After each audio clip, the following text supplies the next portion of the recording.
What's up, y'all?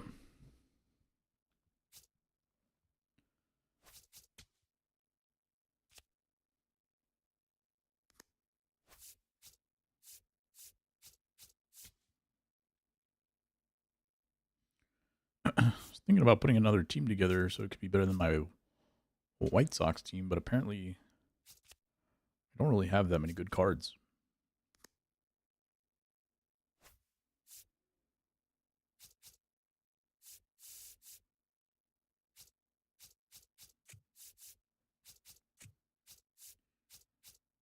We're just gonna have to run it, I guess.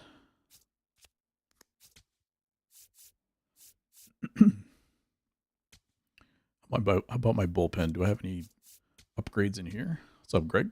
The food, where the food exists, food will surely follow. That is true. If you cook it, they will come. See, I got Raleigh Fingers, Live Series Chapman, 1, 2 lefties only. We'll go with a third. We'll roll this Chapman in there, and then let's get the rotation.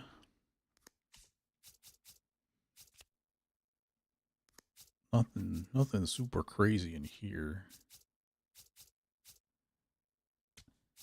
I guess we'll go with the JR. I don't really know who the move is here. I'm tempted to just go back to the White Sox and stick with it for my World Series push. It also feels a little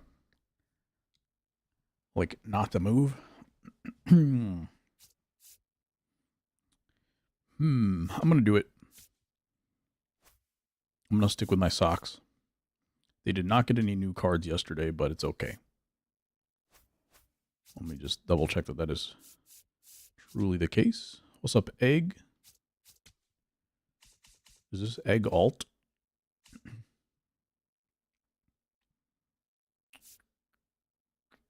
And then typos follow after that.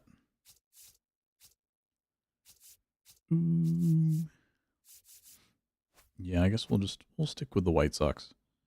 Let me double check their live series real quick. I think upgrades happen this week, right? In 2 days. Tis nice. Hope everything's going good. That's fine. I think I have a couple packs in here. Let's open those and we're gonna play some ranked. I think we're gonna do, let's see. If I end up playing Hall of Fame, I'm going to give it a few innings. If I play well on Hall of Fame on regular zone, I'm going to stick with it. Otherwise, I'll switch back to big zone. I was trying to play on my TV the other day, and it went well for a little bit, and then it didn't. So we'll see. Yeah, Murakami's doing great. Everything about that is pretty exciting so far. Not much to say. He's legit. I think it starts with him having like legit at bats. Like he has very good at bats. We're starting at 686. We have a long way to go if we're gonna make this a World Series run, and we're gonna need a couple of quits in here today. So let's see what we can do. I think it said I got as high as 717. So let's see if I still got the juice because I have not been playing well. 600K buy order for Shohei, and now I'm doing Diamond Quest nonstop until I have enough stubs to buy all the Live Series 89s. In case any of them go up to 90 on Friday. Okay.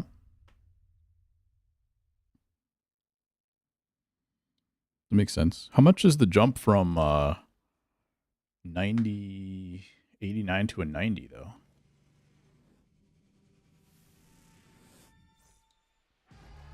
What's the like minimum, not minimum, what is the word I'm trying to say? What's the quick sell value that swaps? I feel like the Pirates started off pretty good this season too, right? They're still doing decent. Let's see what's up there. MLB standings. Pirates are in last place, but they're 2 games over 500.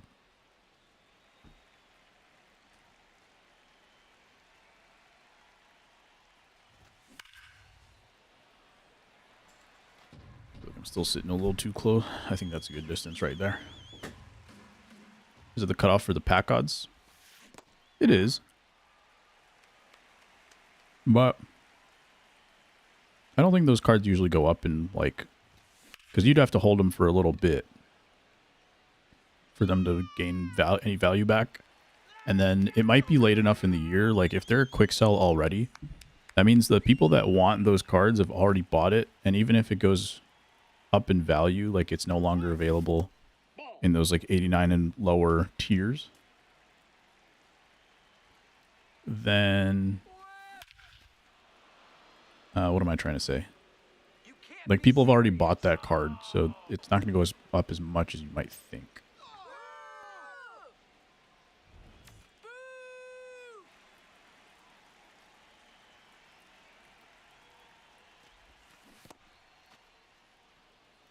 NL Central's crazy this year. Yeah, I think the opposite's happening in the AL.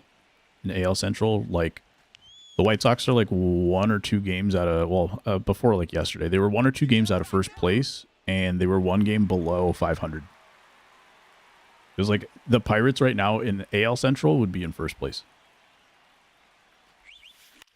But that's just AL Central things. We already been known.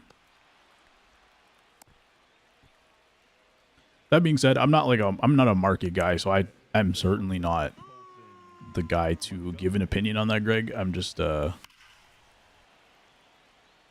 thinking out loud mostly. And also because like I've tried to do I try to buy like a bunch of diamonds right before the flashbacks collection happened, and I basically did not make any money. I made money off of like the flash sale and some of those 90s. Oh, this is what happened. A lot of the 90 pluses, I bought them. They went down in price significantly, and then they bounced back up a few days after that, but they actually went back down. So I think a lot of the people, the same thing that I was just talking about with the 89s not gaining as much value as they go up to 90s.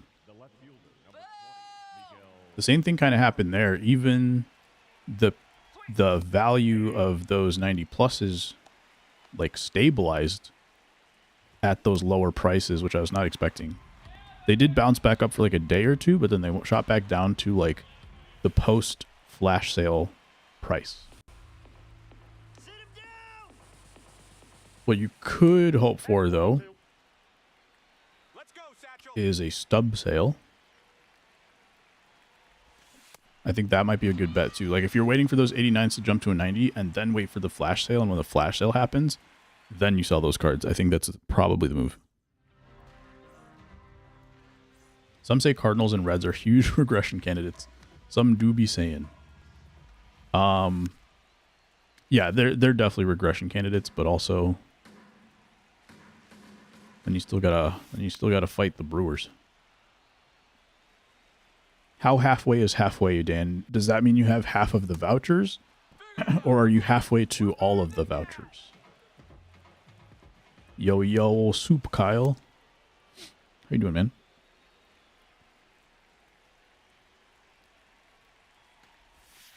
Are you done with finals? Finals and final projects? Presentations? Cubs are like 24 and 12-2, and they, before this run, I think they were under 500 because they are like 15 and 3 in their last 18, something like that. So maybe they weren't under 500, but they were pretty close to 500. And so like they're just kind of, every team's like either, it feels like other than the Yankees and the Rays in the American League, it's just like everybody's sitting at 500 or well below it. And there were even teams like I think the Twins who were like around 500 and then had a huge losing streak. Probably the same for the Mets. Not investing. I want them. I want to get them before they have a chance to go to 90. Therefore, I have to pay more stubs to finish the live season. Oh, I see what you're saying. I see. My bad.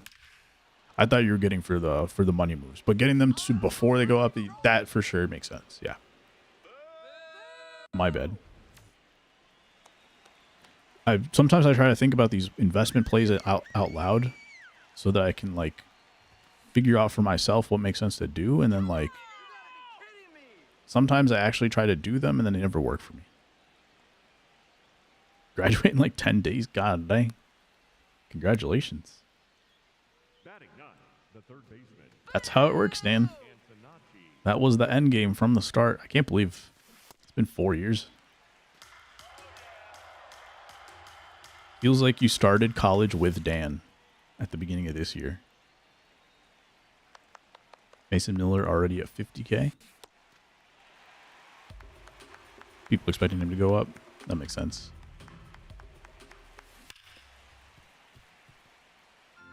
Remember you first announcing where you're going. July hits the division. Standings will hopefully settle down. Yeah, for sure. It's just interesting. I haven't really followed baseball like the last 2-3 years probably. Now I'm a little bit more back in it. But I feel like I don't remember beginnings of seasons ending up quite like this. Where it's just like 2 teams at the top, everybody else at 500. Not so the case and such a big difference between the American and National Leagues. The AL Central, like Craig said, AL Central is a known commodity. We know what's going to happen over there, but all this weirdness happening like throughout the league is pretty interesting. But yeah, sample size for sure. July, it'll look a lot different. 89s are Garrett Crochet, Seager, Zach Wheeler, Mason Miller. Ball, that's off the plate. Come on, Satchel.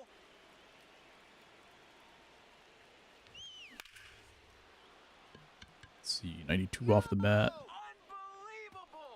Harold Baines, the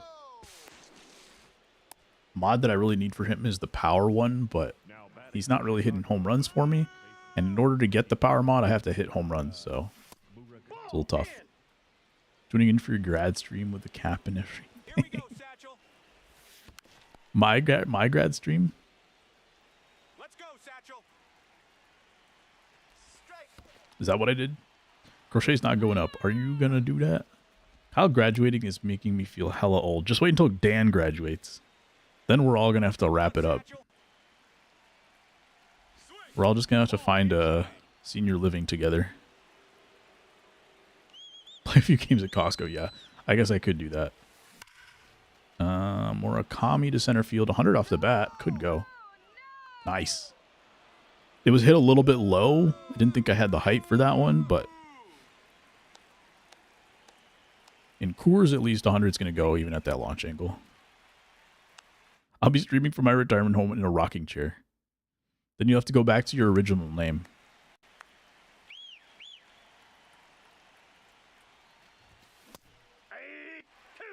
Is chicken nuggets still your favorite food? No, it's chicken tenders. I say that as I ate chicken tenders for lunch today. Here we go, Satchel. I put them in a sandwich, though. With jerky. I'm just glad the Pirates seem competent this year. Yeah. That's always fun to see. That's like how the White Sox are. They keep losing like these weird series. Like they lost to the Nationals. They just lost a series to the Angels today. So they keep losing like these random weird series, but then they'll go out and they'll beat the Padres 2 out of 3 on the road. And so then you're like, oh, like there's something to this team. But these like weird series that they keep losing make it feel like, yeah, it's still not going to be the year where they necessarily get over the hump of 500. But you never know by the end of the season. My original name was my legal name. Not a fan of self-doxing. Was it? Then whatever the name was after that. I don't think I knew you in your original name. I knew you as like kitchen gamer or something like that. Kitchen table gamer.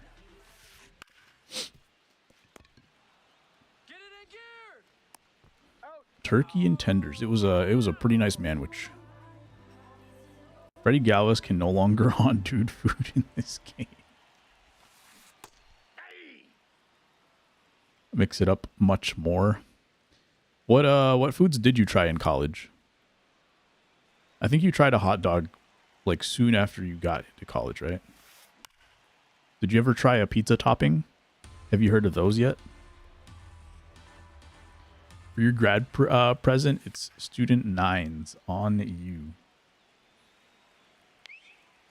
Yo, what's up, numbers? There he is.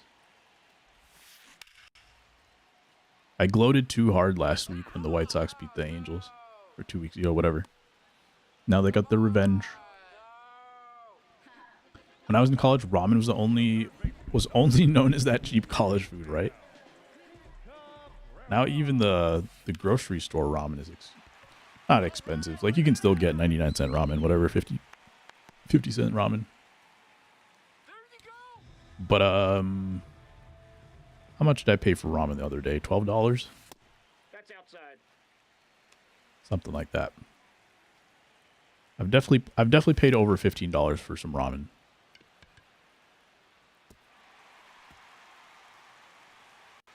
See, we got to play at home here. Nope. And thankfully we don't, because my throw was offline. I wasn't gonna bring it up, but you walked in right after I was talking about it, so it was good timing for you. How you doing, sir? We were just talking about how, like, the leagues are super weird right now. The AL Central obviously is the AL Central, but the American League as a whole is kind of weird right now. And then the NL Central, we were talking about the Pirates, the fact that they would be first place in the Central right now, but they're last place in NL Central. Connor Griffin is true superstar. Connor Griffin plus, like, Paul Skeens. That's like two cornerstones right there. If they ever figure out some kind of ownership situation where they can pay for some extensions. Wait, did they extend Connor Griffin? Was he one of the guys that got like the 8-year deal? But if they can pay for some like true free agents, that'd be pretty sick. You got scammed for that ramen sale. Definitely. Place on the main street that only sold different types of calzones. That sounds pretty sick. But I had like prime rib. No, it was just like seafood. Seafood's expensive though. But even if it didn't have the seafood, it still would have been like $10. DP AL strange right now. I never played MLB less than this one. The feeling is strange. Are you not enjoying it, or is it just because of like school stuff or other stuff to do? No meta cards, me neither. I logged on just now. The whole day I was like, okay, I'm gonna go on a World Series run, and I'm gonna need to use my best team today. And then I logged on and I realized my best team was like not really better than this White Sox team. And so I'm just sticking with it. Ball, that's in.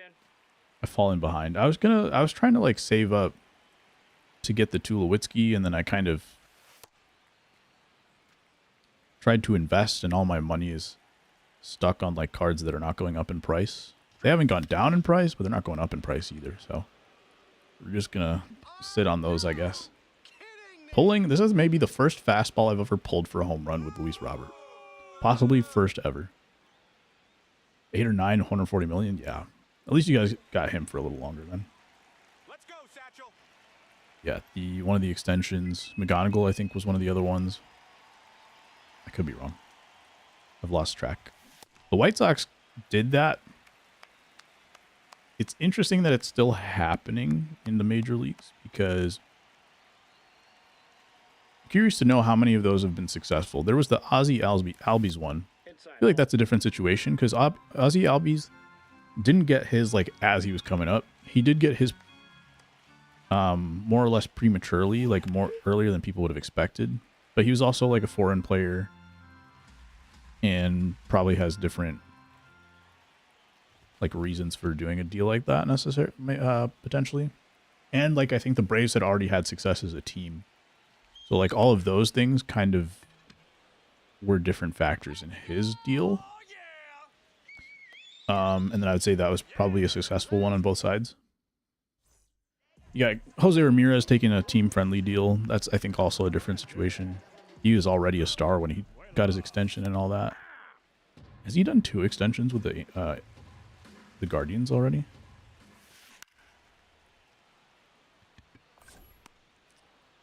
But then the White Sox did it, right? They did it with Eloy. I think they did it with... Who else did they do it with? Because I think the contract that they took for Moncada, he was a minor leaguer, so I think... Did he get drafted?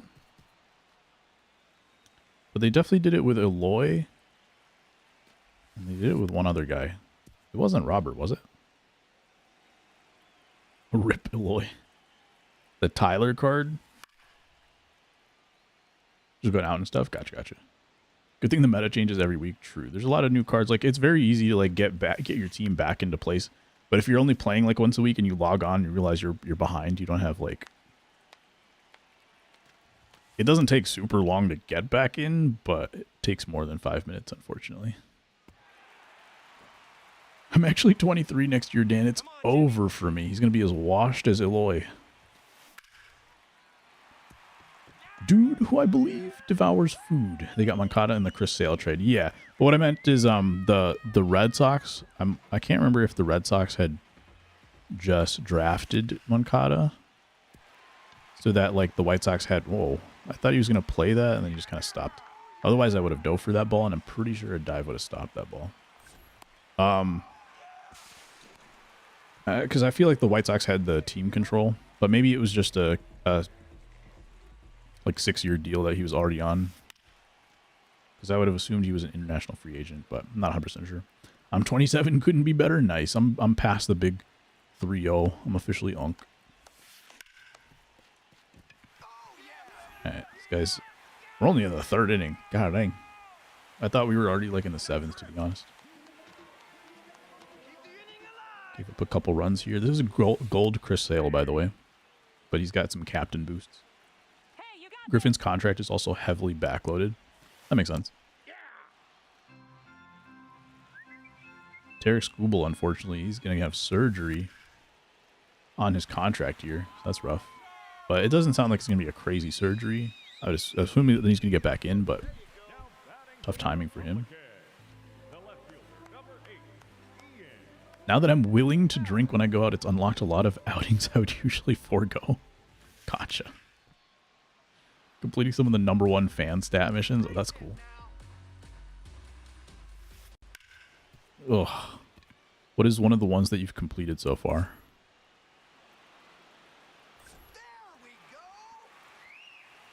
Now we can't get anything through. I might have to throw some pitches upstairs, but it's already like the tying runs at the plate now. I think they're just... I don't think I've been throwing enough pitches up. I was playing someone the other day who literally did not throw a pitch up in the zone. That's why, like, eventually you start to try to throw up, and then they're ready for it. I think that was just down the middle. But I was playing someone the other day. Actually, that ball sat lower than I wanted. That person never threw a pitch above the middle of the zone the entire game. Possibly not even like above the bottom 3rd quadrant. You know, like these 3 boxes that they have in like the pitch feedback. I don't think they ever threw it below that bottom 3rd line. 250, 254, 70 home runs with the Cardinals. Nice. I feel like I should be making some progress on this White Sox one. I need another starter badly. This Chris Sale hangs a lot of pitches, and then I'm not getting any favors below the zone either.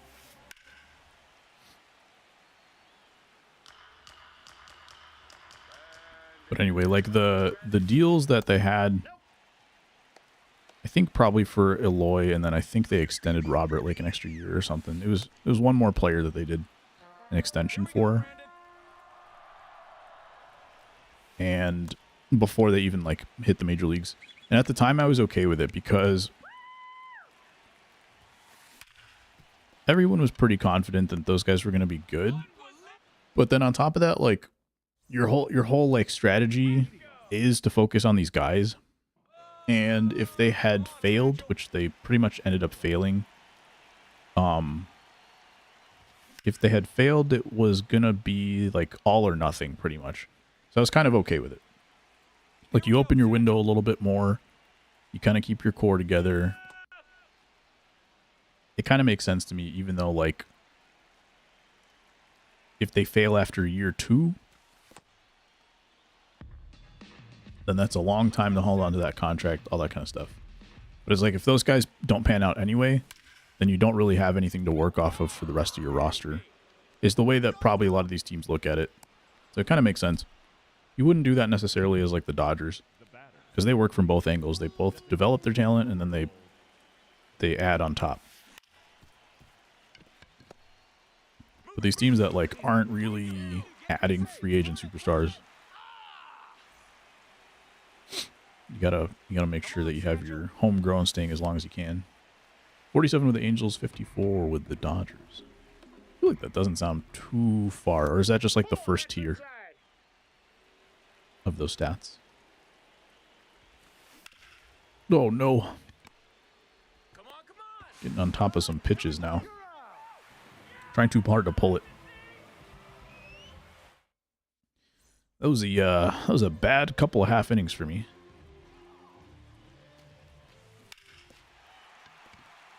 I know this guy's just like looking low, but I'm trying to still throw it there because I'm hoping that he just rolls over.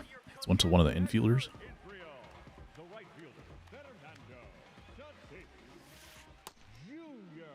That works, I guess. We're gonna go pick off to first here.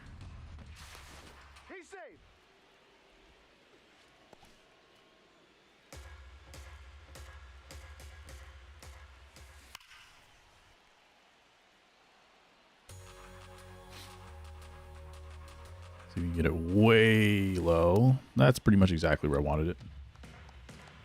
Inadvisable. It is, but like, if they're not looking for it, it's one thing.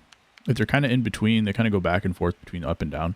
When someone's hitting that like really low pitch, like a foot below the zone like they've been doing, that means they're completely selling out for it, and I can get the out at the top of the zone. But that's what I was saying, and I immediately gave up that homer to Miggy, I think, when I was trying to elevate the ball, even though the circle change did hit the bottom of the zone anyway.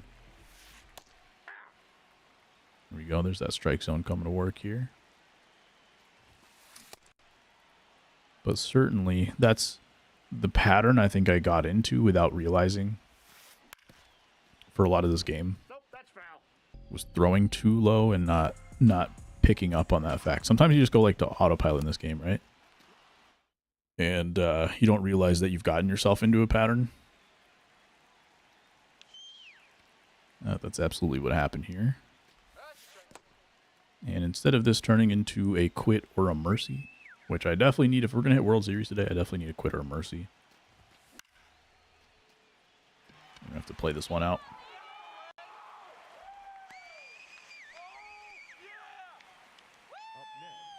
I had one game the other day. That game I was saying that I was like, the guy never threw a pitch above the bottom of the zone. At the end of the game, I had a really strong offense. But then I still only won by one. Like, I blew the whole lead almost. So, this has definitely been one of those years where I can't pitch and hit well in the same game. And if I pitch well, I usually lose by one. And if I hit well, I usually lose by one. So, not ideal. I have applied a contact. I think it's the full contact power mod or full contact parallel mod to Colson Montgomery. And I've hit some more home runs with him, so I think that's been good. How are you guys feeling about this strike zone change? Too early on the fastball. Clips the corner on that one. Come on, Satchel. Numbers. I like it.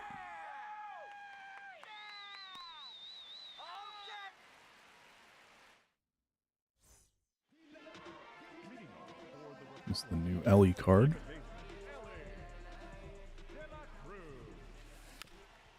I have had a couple of pitches where they didn't even touch the corner of the zone and they were still called strikes. That was kind of crazy. But I know this is one that Kyle's been clamoring for a long time. Would have been nice to find out about it before I started playing that day. That stuff. That is one of those things. Like, usually they don't really do anything about the patch notes in game. They just do it either on the app, on the website, whatever. I feel like that is one of those things where when you load up, they should have some kind of info on it. You know how like they kind of have a little post on the front page about whatever new content is out? I feel like those are the kind of things that should have its own little like in-game notification about it. Ball, that's inside. Follow for follow in the big 2026.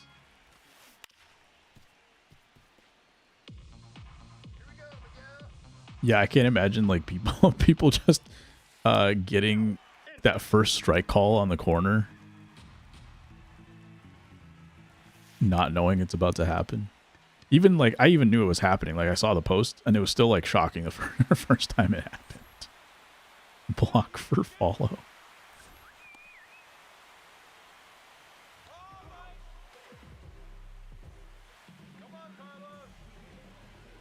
I think it's probably time to take Chris Hill out. He got through 4 innings. That's fine. That's fine.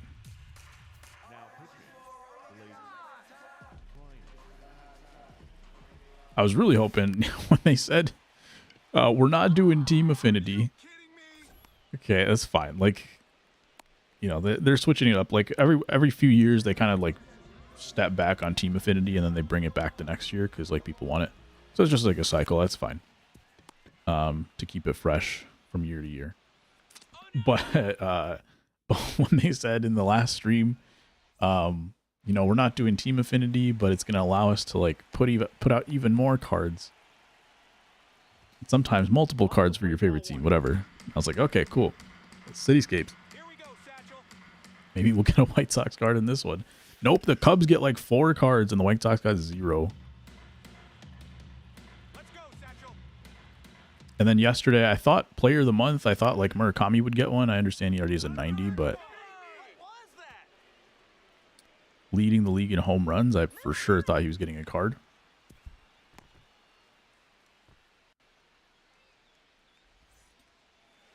So, yeah. That's a ball. When they said that, Here we go, Satchel. when they said that some teams are getting multiple cards, but then they only put out 30. I thought they would put out like 40, maybe 50 cards. You know, like World Baseball Classic, they put out like 120 to start. It was obviously a very different situation. But Let's go, Satchel. putting out 30 cards, getting rid of team affinity, and then your team not getting one is a slap in the face. OMG 67. Come on, Satchel. Because we're definitely not saying 6-7 in the big 2-6. At least you didn't get stuck with a Don Baylor. Oof. The 288s I have are Vlad and Chapman, safely staying below 90 this Friday. I think, I don't know what Chapman's been up to. I think Vlad does not have a home run this year, so I would think so. No Don Baylor slander. I don't think Satchel Paige knows 6-7. Strike him out. Please, go all get out of here. Pitching with the yellow energy, though. That's bold. Punch him out. Satchel Paige was certainly not around for 6-7. Sit him down. All the Don Baylor slander. Sit him down. Keep ripping them foul. Punch him out. Oh, sit him down. And it's still 0-2. Sit him down. This Ray Durham card with 76 power has been my best power hitter on the White Sox team, I'm pretty sure. Strike him out. Finish him. At least my bat feels quick today.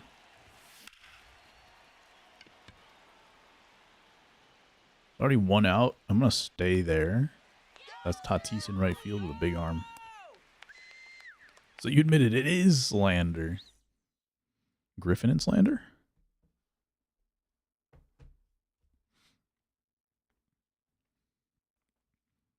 Do you guys think the Carlos Correa injury was exactly the one that people were worried about?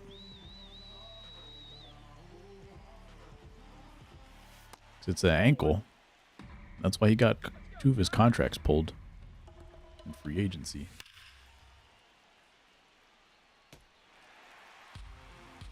the main question is, if it is what they were looking at, is that like a long-term thing? Like, is it going to keep happening?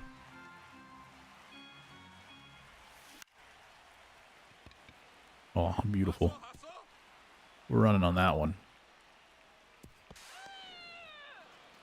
Can't deny it. Isn't it funny that a hater went from one meme in MLB The Show to another meme? I saw someone talking about him being like super good. Is that what's happening?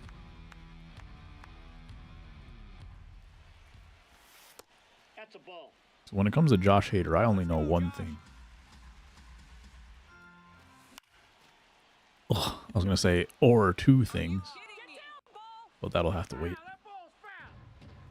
It's not that ball the whole wheel. It's warped in the strike zone. That makes sense. Is it because of his hair too? He doesn't have dreads, but he has like the flowy hair.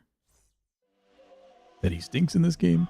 2 runs. I'm going to call that first one. It wasn't like credited to him, but he did allow it to score.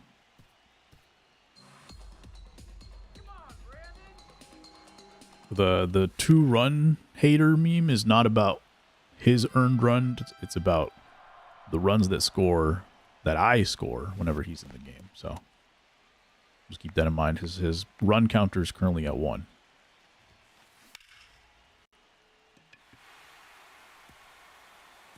Does it also count if he gives up a base runner which scores later? Yeah, it counts too. It goes all in my favor. There's no fairness in this.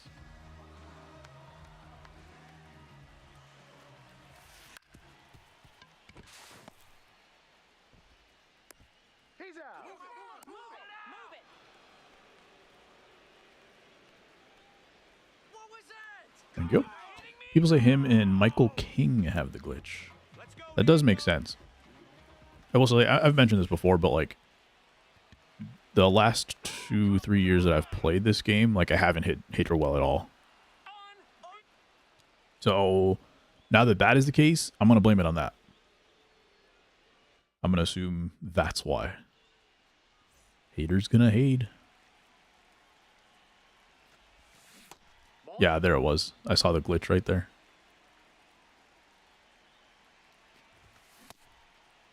That one was normal.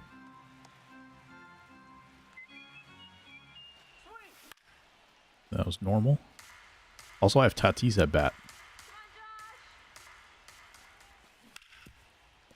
I don't know if his dreads add a double whammy on that glitch.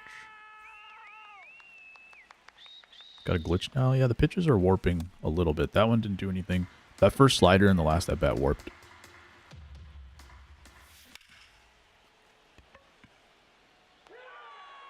It was a pretty decent swing. Might be a left side of the plate thing. Could be. See, we got our righty at the plate now. Let's see if he goes inside with a slider. That looked normal to me. But wasn't on the plate.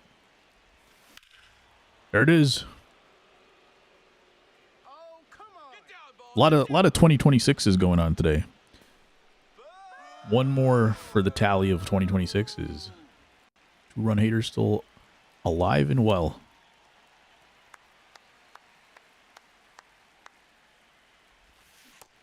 That one glitched. Yeah, it might be left side of the plate for some reason. Ooh, I missed that one. That one was waiting for me. If he throws a 2-seamer, you get stuck with a contact swing. That's really interesting. How did that get established? Is it because of results? Like people are getting perfect, like flyouts basically on that kind of a pitch? One of the biggest problems with this team is Luis Roberts' defense in center field. He lets a lot of balls drop that otherwise wouldn't fall.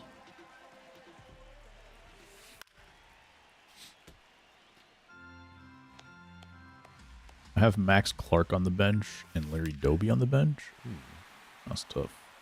Should've gone upstairs. Doby plays about the same defense as Luis Robert.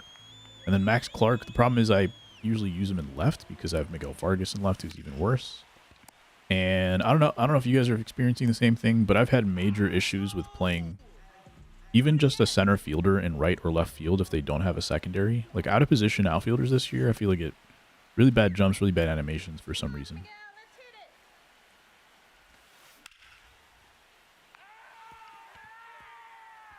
45 speed. Great animation. Bang, bang. What's up, Sean? How you doing, man? Happy Wednesday to you. I was really considering, after that first pitch, I was really considering taking the pitcher out because I didn't actually mean to keep going with him, but it's a little pop out. Starting another Diamond Quest. How many have you played so far?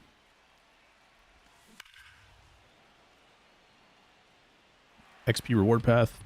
Picked Babe, bought Randy, and moved 2 large TVs. There you go. Sounds like a successful day to me.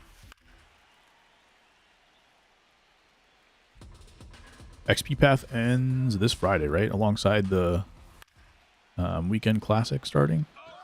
I won't be home this weekend, so I won't be playing in this one. I did try to play the last weekend classic. I demolished, crushed it in the first 3 games, and then I absolutely lost all feel for the game in the next 3. So I went 3-3, and I think that was it. Ball. That's inside. 65 and a 50. Now my shoulder hurts, but it's all good. Ball 2. Picked Randy and bought Babe. Okay. Are you guys locking those cards in for the next one, or Inside. what's the Ball plan 3. there? Just to use them? It used to be impossible to move 2 large TVs. Yeah, you would need like 4 people. All right, Josh. Nope. That's inside. If they ask why your shoulder hurts, you can just say you were you threw it out playing baseball. Let's turn 2. Oh, that was the pitch. That was the pitch. This hater's got a 9 ERA. Might all be because of me. Zerpa's got good stuff, but he's got a little bit lacking control at times. Just to use him, makes sense. See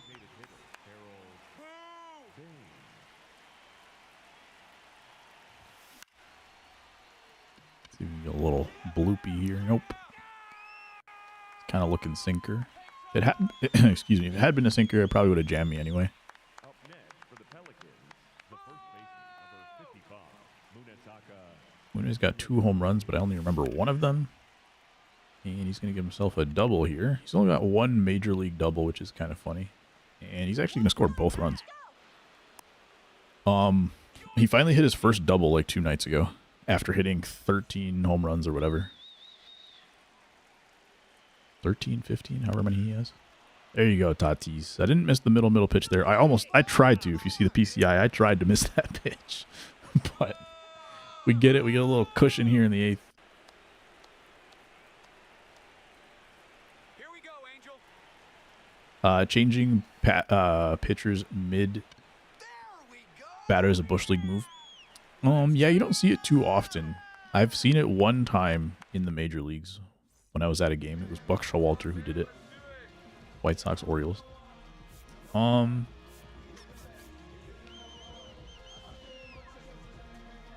There are definitely times like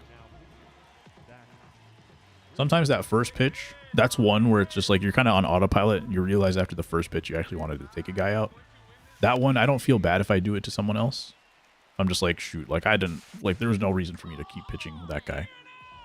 But you're just kind of like, you're just kind of hitting the button and starting your throw sometimes. I don't feel bad for that one necessarily. Sometimes the other thing is like if you have a really long at bat, like let's say you were approaching yellow stamina and you're like, okay, I can try to get this last guy. But then the at bat goes like 9 pitches and they keep fouling it off and you go to like red energy and even like below red energy. At that point, I'm like, yeah, I gotta switch it. Other than that, what makes it Bush League though? What if your pitcher runs out of energy mid at bat? I definitely would. Bronze is in the pen. Yeah, I have Grant Taylor. So this theme team only makes you have 15 players from your squad.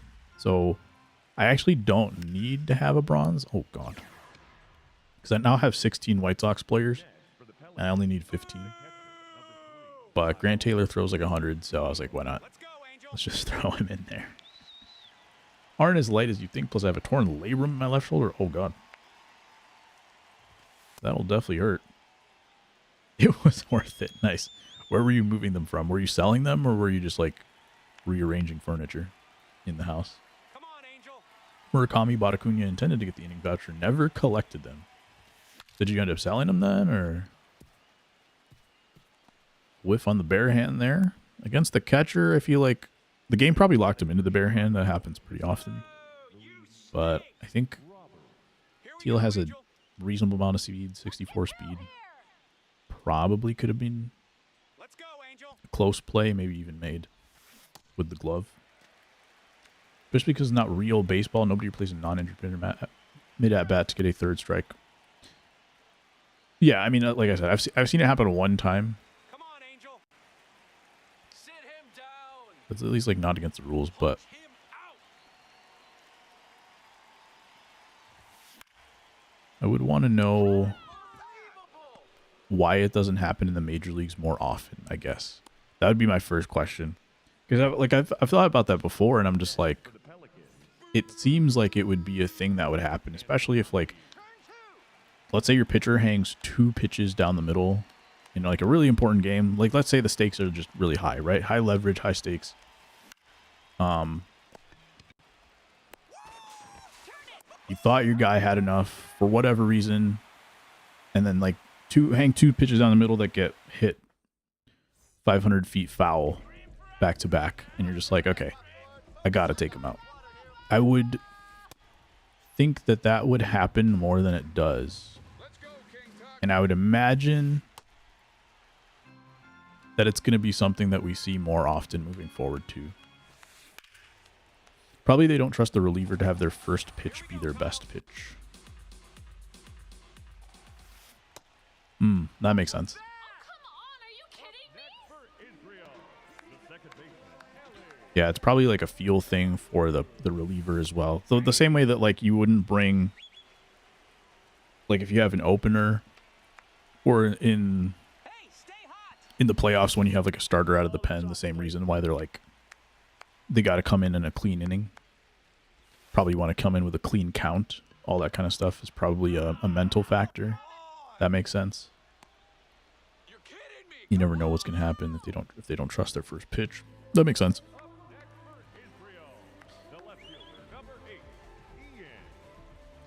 I do wonder if that's going to change though. I feel like that's one of those that I could see getting turned around with analytics or with just less like, you know, with bat flips and stuff, right? Like the stuff that used to be like really at least Robert 5 for 5. That's crazy. Especially since I hate hitting with him. Those kinds of things that were like really frowned upon previously. The same way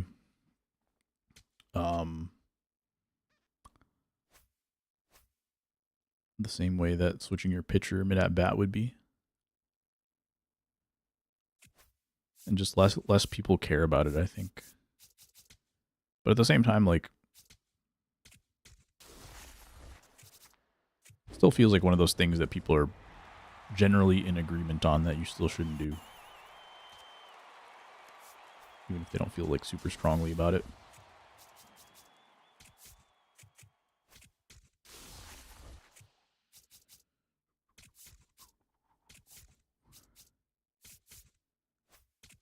April Spotlight.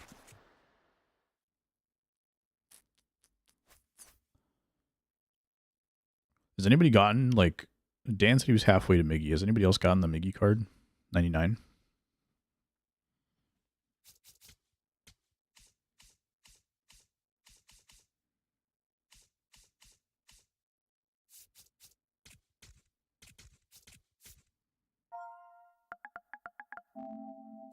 Cool guy got him. What up, cool guy? Is he doing good for you? I feel like Miggy's always been a notoriously hated on swing for a long time. feel like I should put this Pajes in my lineup. Did you do good for me at the beginning of the year? He's batting 400 for me. Back when I was using all golds. Shoot. Luis Roberts had himself a game, though. Trying to get too low first. Makes sense. Beast haven't played online with him yet. Gotcha. This Edgar Caro has 2 hits for me off the bench, and I think they were both like game-winning hits. I'm gonna keep him in there. Kind of feel like I wasn't gonna do a White Sox theme team for this game, for this stream today, but it just turned out to work for me because the rest of my squad does not look very good. Lurking playing on for sure. Get those dubs. We're gonna see if we get World Series tonight.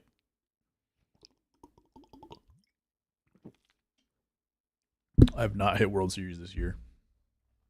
First season, I actually did try to do it, and I did not do very well. This game's going to be in Hall of Fame, and I might switch to Big Zone if I need to. It was working for me on Hall of Fame a lot better when I was playing on the TV this weekend. But now that I'm back on the monitor, I'm hoping I don't need to, but we'll see how it goes.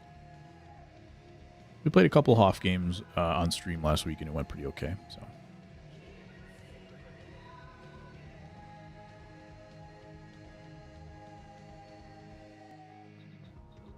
another Coors game last week on stream. I think we played like 4 or 5 games. All of them were in Major League Parks, and only one of them was in Coors. I think. I don't know if that's ever happened to me before.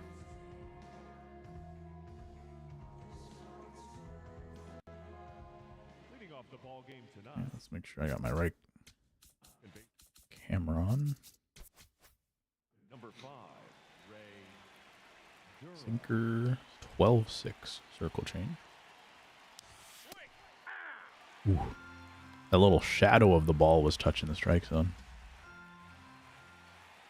I was curious. I wasn't sure if they were going to adjust the PCI to fit the new strike zone, because they've done that in the past, where they'll like make an adjustment and then like the PCI either follows it, like the range of the PCI would shrink or something like that. But they didn't do that, thankfully. They looks like they kept the PCI range exactly the same, which is good because the strike zone in theory is still the same. It's just it's different. Every once in a while, they sneak in a little, like, little change like that. I'm like, what are you doing? Okay, turned on a sinker there. Hopefully that means I'm seeing the ball well enough to hit on zone.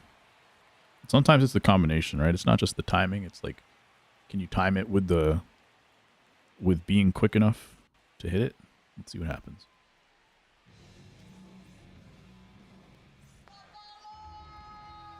Usually what happens is if I'm not exercising and I'm very sedentary, that's when my reaction time gets really bad. That's a ball. That's my number one guess on what was going on. I did a little bit more exercise last couple of weeks, but I don't know if it's enough to turn everything around yet. Let's hope so, though. Ball.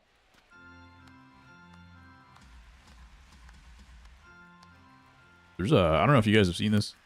Anybody lives near a Topgolf, but there's like a pretty sick deal on Topgolf for the summer. It's like 4 months. You can play literally every day for 2 hours for free. I mean, the membership costs a bit. It's like $200. But you can also bring people.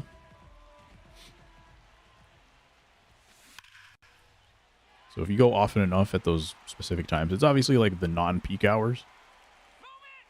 But like I live 10 minutes away from a Topgolf, and I can just go during lunch, during work. It's pretty sick. So I'm gonna see if I can get that in part of my routine.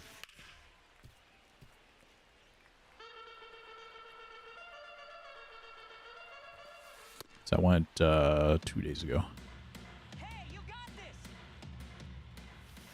And I'm trying. I think I mentioned I was trying to play softball this summer for the first time. Because like I've looked into it many times in the past, and the town that I used to live in, like there were a lot of people that I grew up with that played baseball. Like our baseball team was pretty decent. Like there were a lot of kids that played baseball in my town, especially in my age range. Like my class, I think by the time my brother and my younger brother and my younger sister were older, like baseball kind of fell off. But my age range, like we had a lot of teams, a lot of people enjoyed baseball, but there were no like softball, no baseball leagues for adults in that town because I think everybody just left. It wasn't really like a town where you graduate high school, college, and then you stick around.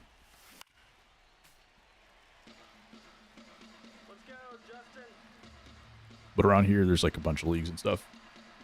So also putting a team together for that. So I'm hoping it's going to be a good like active summer because I haven't had those in a while. I haven't really been able to compete in a sport. I'm trying to play less video games in general.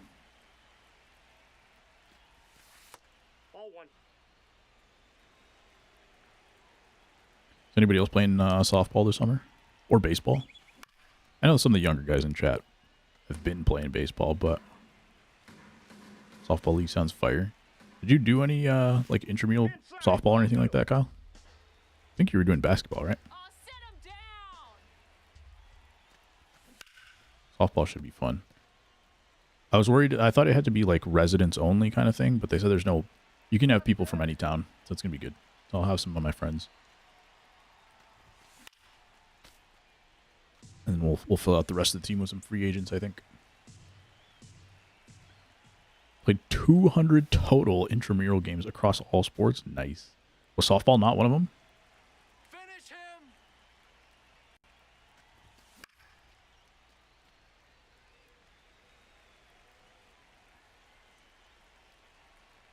It was? Okay, cool. For some reason, the way you said softball sounds fire was like, I took it as like you hadn't been playing softball for some reason. Anyway. Oh, I accidentally ambushed away and then hit the pitch inside. 113 off the bat. I nerfed myself and still hit a home run. That's crazy.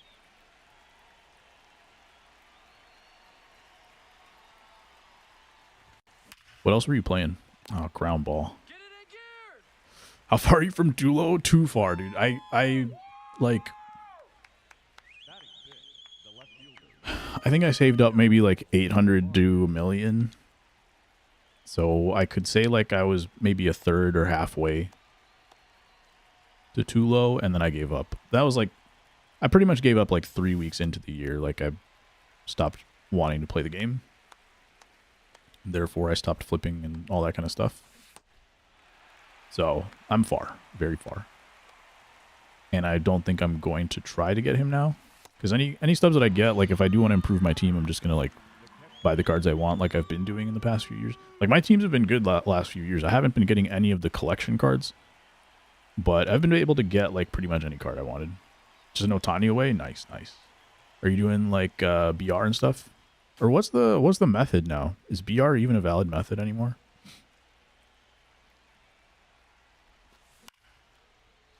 Just like Diamond Quest and stuff. Hoping I pull them fair. Pickleball and kickball. Kickball's sick. Mini seasons? Okay, gotcha. Let's go, Justin. Yeah, for a little bit when the year started, I was like kind of excited to grind offline. And I was kind of intending to do that. I actually found that I was like having fun playing Road to the Show a little bit. So then I ended up not spending some time grinding in the limited time that I had, which is fine. If I'm enjoying it, then that's fine. I don't have any issues with that for myself. But then I like started getting frustrated with the game. And some of it was the game. Some of it was just me being frustrated because I wasn't playing well. Like I just wasn't good anymore. And so I didn't want to spend a ton of time into it. Boring trying to do events to get the card, but my food is coming in 10 minutes. I won't have enough time to finish the game. Gotcha. Doing mini seasons now. Makes sense. Diamond Quest has some like locked cards this year, right? Or was that just like the first Diamond Quest?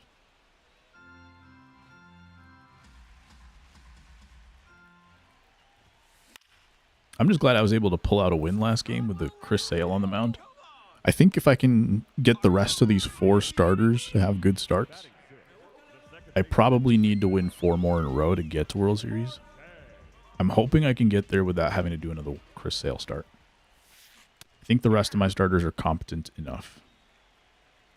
Just the tutorial was locked? Okay, gotcha. That's good.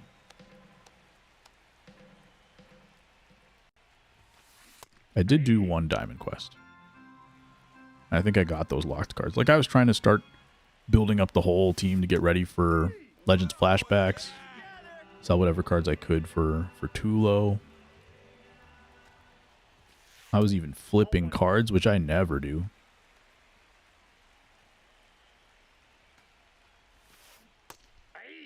And yeah, then I kind of gave up. Why don't I get Glavin? Well, this team is the White Sox theme team. But yeah, if I was to go through and grab some of those cards to make a little bit better of a meta team, and I should have done that. Like, I was intending to do a meta team today, and then I forgot to like go in and buy cards.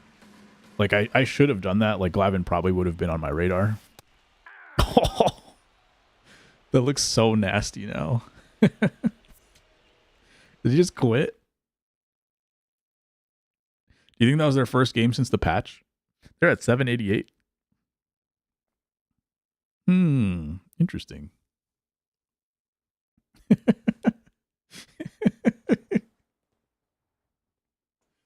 That was too funny. Yeah, if I had paid attention and like looked at the market this morning so I could actually put a roster together to make this World Series push, I definitely would have. But I pretty much forgot. I was just like, yeah, I'll have enough cards. Like, I'll have cards that work for my team. And I clearly didn't. Even though he's retired, are they able to do a Kershaw Dodgers card because he was in the World Baseball Classic? I would think yes.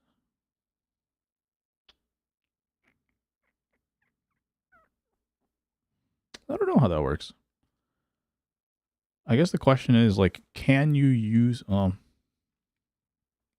he's a singular case. I don't know, maybe like an Alexei Ramirez, right? Like, he's in the World Baseball Classic, he's retired. Does that mean he automatically has rights for any other card? Now he's got busted for steroids. I doubt they're going to do that. But him as an example too. I would think so. What's up, H-Town? I'm a White Sox fan. We're actually using a White Sox theme team to try to hit World Series today. How about you? Astros?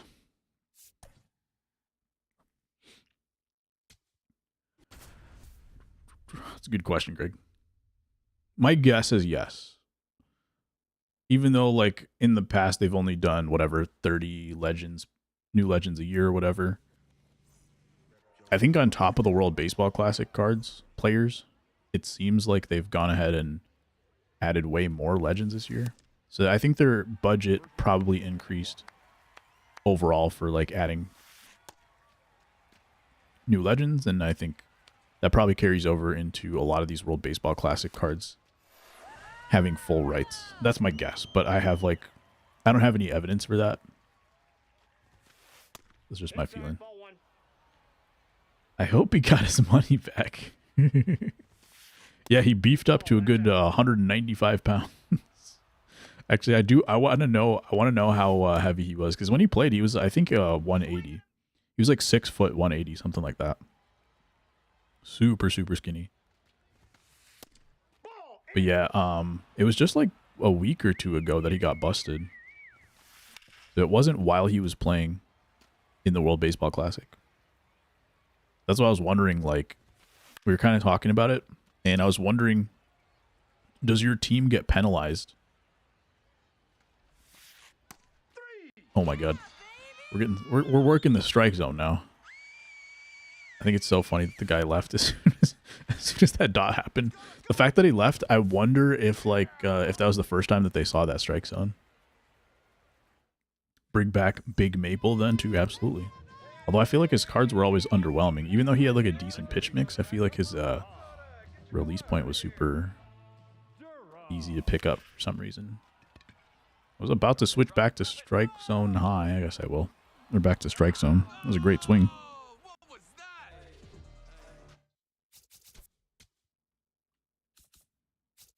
I just feel like I can't see the ball below the zone. Like I have a lot tougher time taking pitches below the zone when I play on strike zone high, just because of the angle.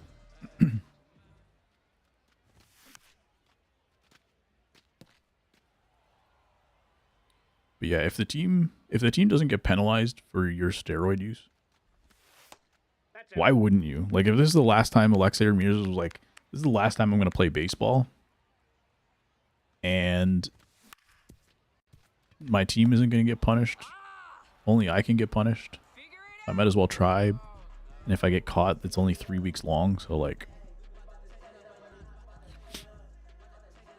why wouldn't I try? Why wouldn't I cheat is the question.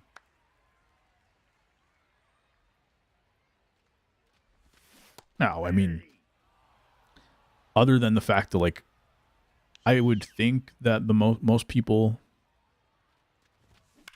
like, hate cheating. I don't know. It's probably a spectrum. I think steroid crosses a line that, like, probably most players wouldn't want to cross, even if it wasn't, like, gonna get you banned for the integrity of the game. Like, but it's different at the highest levels. And I mean, we saw just how far people are willing to take cheating in MLB The Show. So maybe that argument's kind of dumb. Maybe my statement was dumb, just proven by how many people were cheating in MLB The Show for absolutely like no benefit. No benefit to their life, I mean. Realized I left off the World Baseball Classic tournament. Might as well take a break from Diamond Quest and finish that. Okay. You haven't finished the mini seasons the first time? Yeah, that's one of those that I actually did do that one.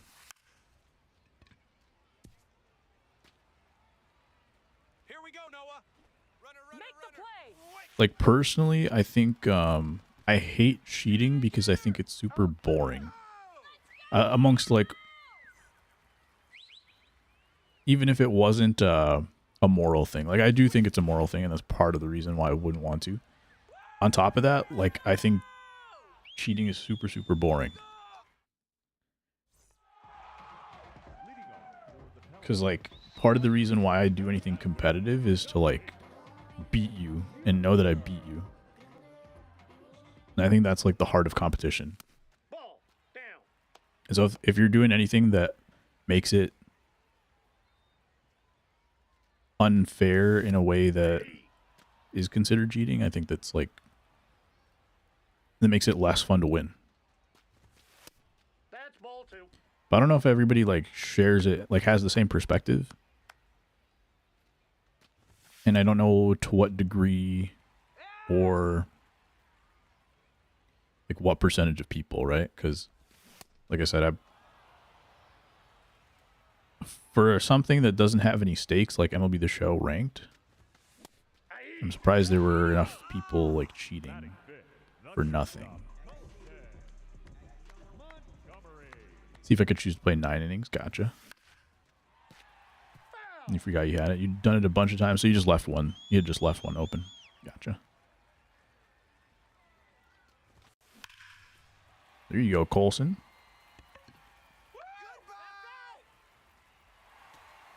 Maybe that's his power swing. Because anything I hit with Colson to the right side, I can't really lift the ball to straightaway right field with him for some reason. I can hit it to left center with him. But anything that I pull to the right side, pretty much anything good contact to the right side is pretty much like a smash between the first and second baseman. And I really haven't been able to lift the ball to straightaway right with him. So maybe right center is the move. And again, I think using the contact mod on him has been really helpful. He's already got good defense, so I didn't feel the need to boost just overall 5 plus 5.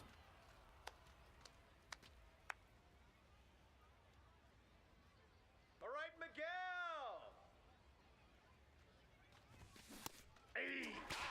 What was that? I got called in a couple check swings this inning. That one felt like I went through. The first one I think was Tatis, and I did not feel like I swung through that one. It was way off the plate, so I shouldn't even have been looking at it like that. But you never know, like with these sinkers, the sinker slurve or sinker cutter combo, Get on your horse. they feel a lot closer than they should be. That was tough. It's one of those doubles where you feel like you're going to go in standing, and then it's just not the case. Let's go, let's go, let's go.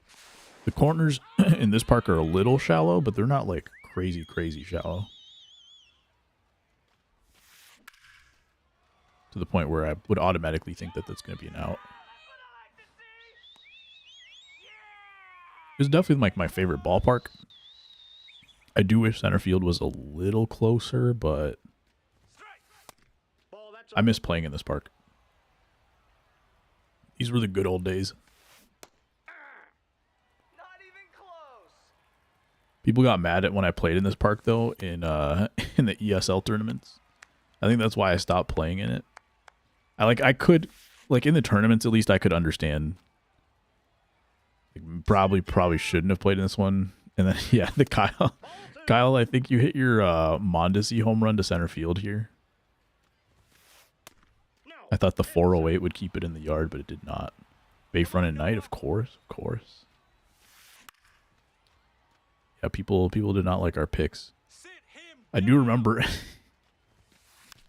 there's one person I played. Some of you guys remember probably who it is too. There's one person I played who was good, and I beat them in this ballpark, and then they were getting frustrated that I was playing in this park. But that person didn't even hit fly balls the whole series. Like they were just hitting ground balls and double plays the whole time. And I told them that too. But then there were a couple others which were actually valid.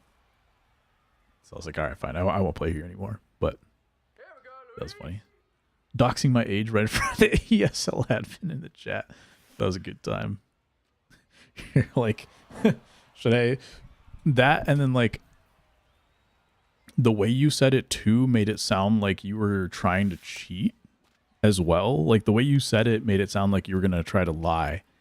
But it was actually like there was just some issue that you were trying to get around, which actually wasn't the issue exactly. I don't remember exactly how it was going, but the way you said it too made it sound so much worse right in front of the admin.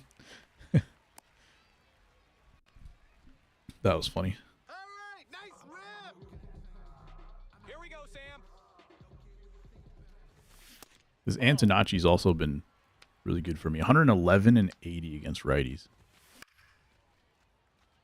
And he's hit some bombs for me. Are you kidding me? Looks absolutely nothing like Sam Antonacci, but that's okay. Unbelievable. Oh, I started spamming the button. I wasn't paying attention.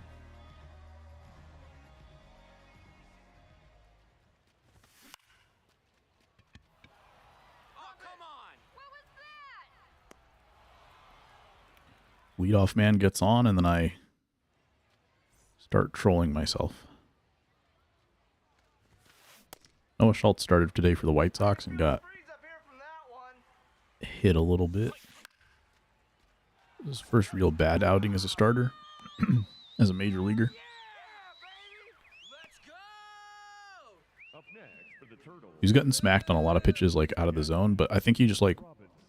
was throwing too many fastballs or something. I wasn't watching too closely, but I think he'll bounce back. The Angels were just all over him. It was also like a couple innings where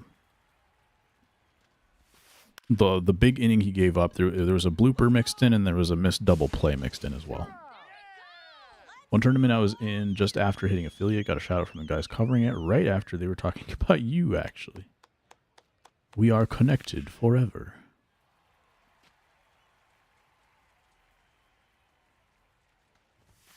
There was one tournament where I was like warming up, and in the warm-up game, I gave up a home run to like a new 99 Babe Ruth card or whatever. And then one of the SDS admins hit me up, and they were like, "Hey, can we use some of your footage for like a video?" And I was like, "Yeah, no problem." And then the video that they used was of me giving up a home run to Babe Ruth. I was like, "Yeah, they definitely hate me." In the great circle of life, yes.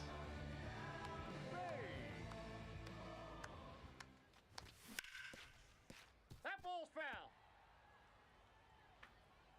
Let's go, Harold.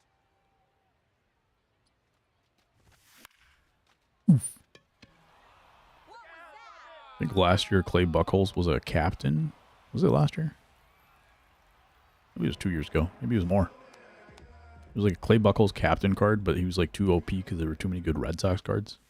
So they had to like nerf him and maybe multiple captains just because of that. Moonday to left center. Nice. Moonday swings in real life. Like, he's got crazy power to the point where he just like flicks his wrists. And then you can pretty much hit any pitch for a home run. Yesterday, he, 2 nights ago, he hit Jose Soriano 98, like right here, up and out of the zone. He just flicked it to center field. It was crazy. He's had a few of those. Little flick shots. 3-0 count. I'm glad that went foul because I don't want to ground out like that on 3-0.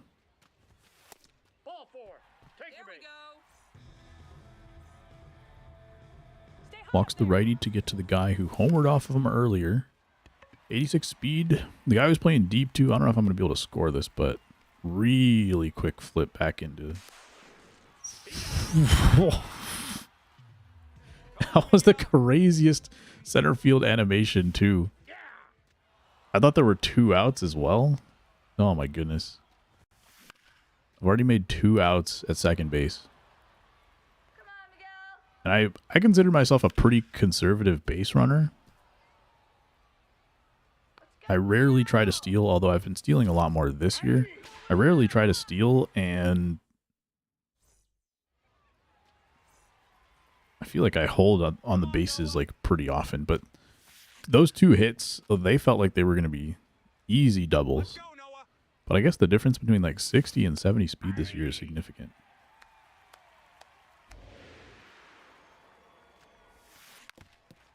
I was not at all expecting that to be an out. Even less so than the first one.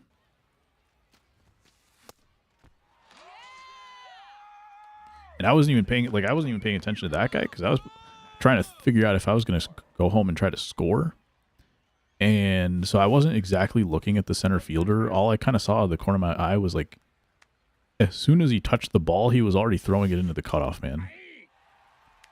But it is Max Clark, so I'm assuming this is the Max Clark card playing center field. And it makes sense if he's getting, like, he's got 99 everything fielding-wise. So it makes sense if he's getting that kind of animation. That is what 99 fielding should get you.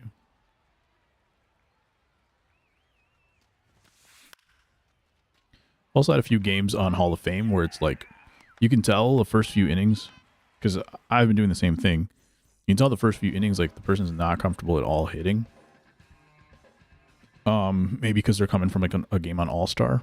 But then all of a sudden, like, they just turn it on in the middle innings. Once they get used to the speed. So that's been happening to me in a lot of these games.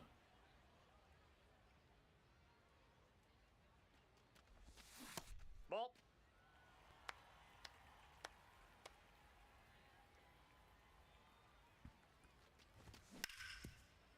Turned on the fastball.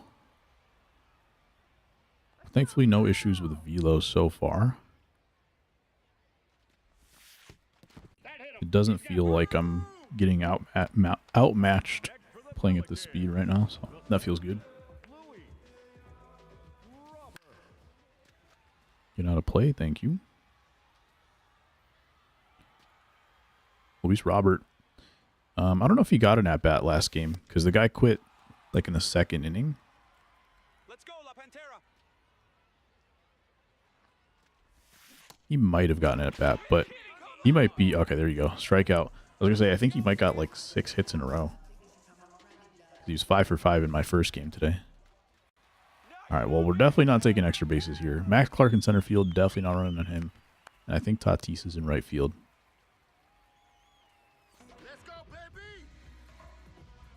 We're going to play some station-to-station baseball. Look out for the double play. Try to hit some home runs, maybe. Ball one.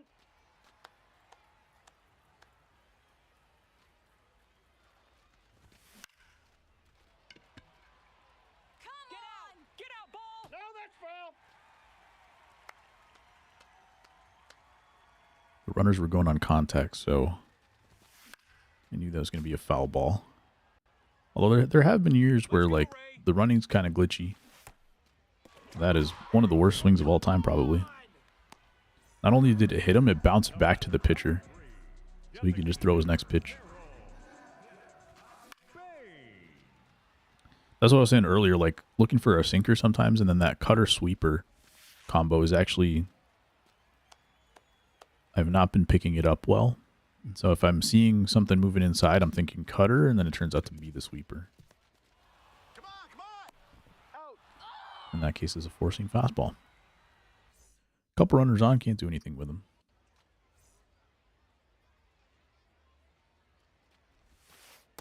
Off the plate, ball one.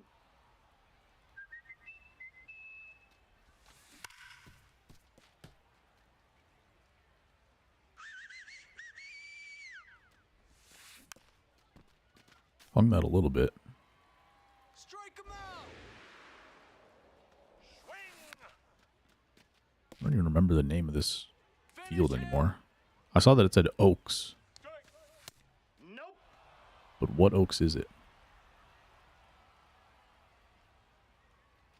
Not Fair Oaks, is it?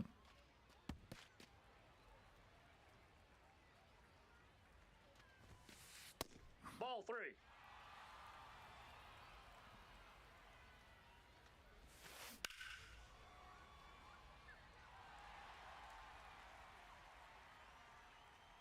Or is it Oak something? That's ball four. Here we go, Noah. I'm scared of Will Smith. I don't mind walking him on that. There's a little piece of the corner there.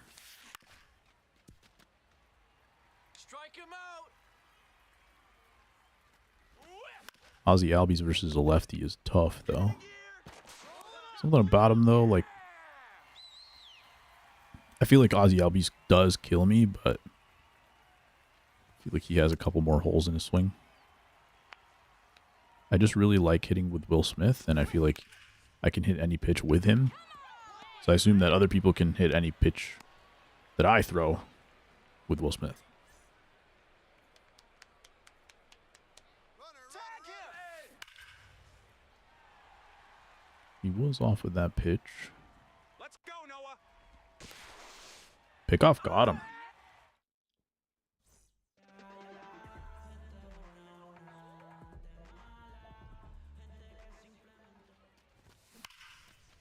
Mooney's got a homer in this game. Lines out to first. Tried to pull it a little bit. That ball was like an inch to the left of center of the plate. Otherwise, could have been hit to right center.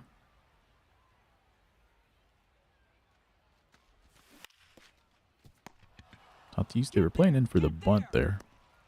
I'll keep that in mind in case there's anything we can do about that later. Not a bunt, but trying to pull the ball to the left side and get it past the third baseman. Probably not a good idea to try to do, but sometimes. If the situation calls for it. 2 strikeouts for Miguel Vargas. Starts playing up to an 85 with the captain boost plus his parallels. I don't think this is a parallel 5 card. Yeah, it's parallel 4. So with the captain boost and parallel 5, he's probably 96.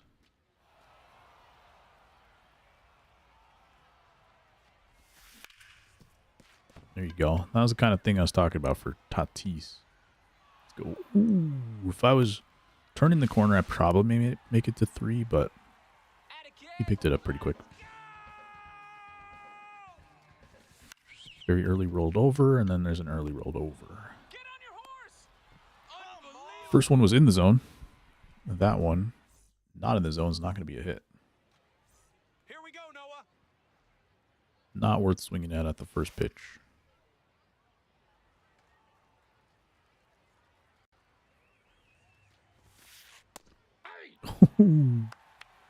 Just catching a little piece there.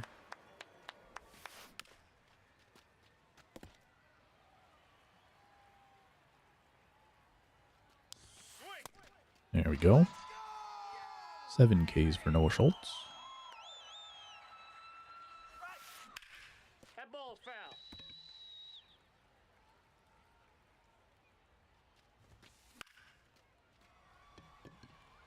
I want to see a tricked out Jackie Robinson with 100 power sometime. There has to be like a moment card or something like that they can give him. Noah.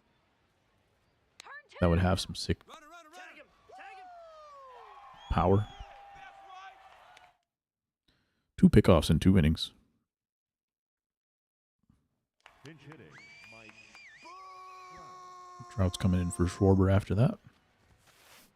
Ball, that's out. Could have been a game-tying opportunity, but Ball, that's inside. base runner is gone. Getting caught stealing is one thing, but getting picked off twice is tough. That ball's So I got my doubles that were erased. Let's go, Noah.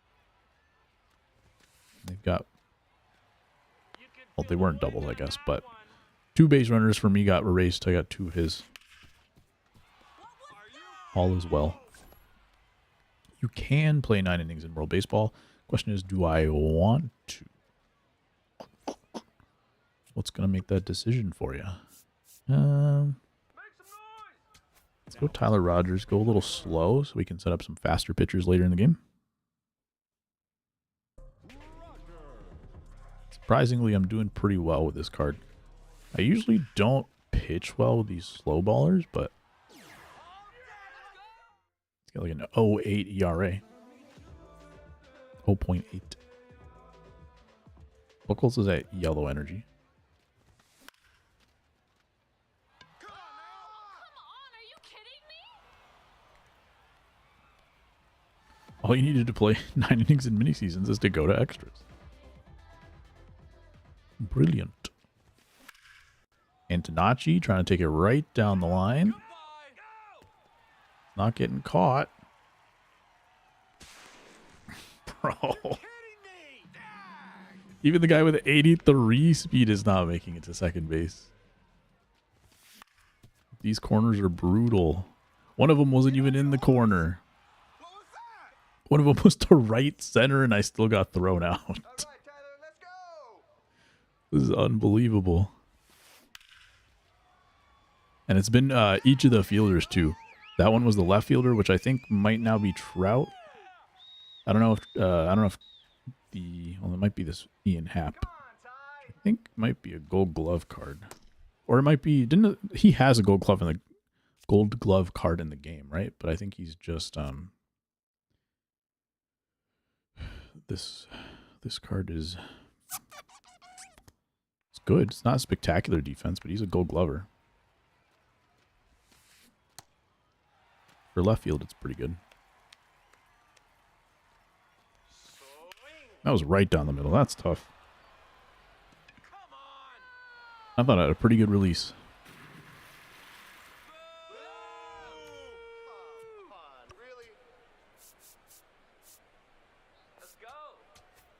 Kimbrel's probably not very good, but let's try it out. Pinch hitting is Mackey.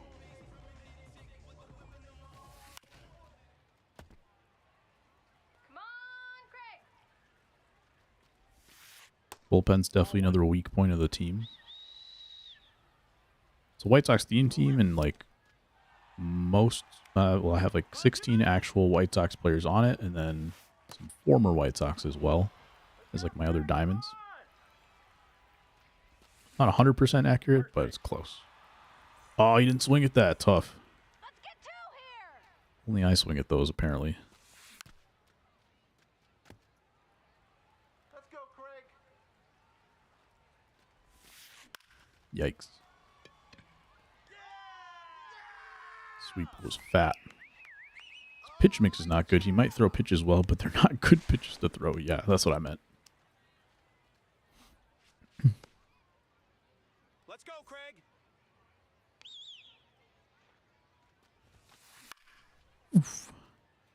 Kimbrel, like, sometimes I think I like using a two-seamer more than other people. Like, you definitely can't throw, like, a backdoor two-seamer in this game. But I do like throwing, like, a two-seamer as a changeup sometimes. But even this Kimbrel card is one that doesn't have a two-seamer. Sit him down. That's doubly bad for me. Thankfully, we do get a check swing strikeout. Carlos Cortez, who I think is a catcher. Could be wrong. Come on, He's Harold. staying in the game somewhere.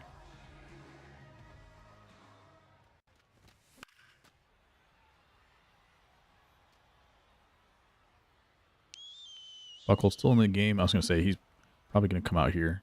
That's where he throws one pitch. He's staying in the game. All right. I was going to say if he throws one pitch and then takes him out, like, I feel that that's fine. He's a right fielder. Oh, okay. Never mind then.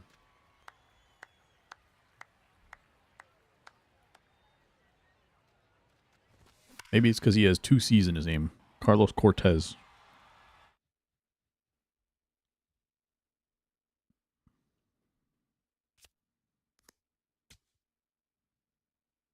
He's playing shortstop right now. Maybe they're trying to switch around the defense right now. John Franco coming in. Now 1-2 pitch to bring in a lefty. That is interesting. That I could consider Bush League. Could. Someone else buy. Mune with another good swing. 114. There we go.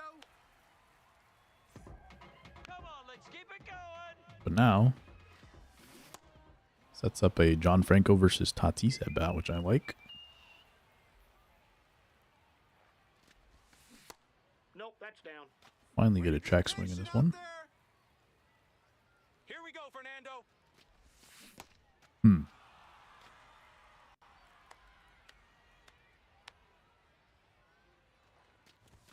You know what I should do is I should pinch run Max Clark, and then I can play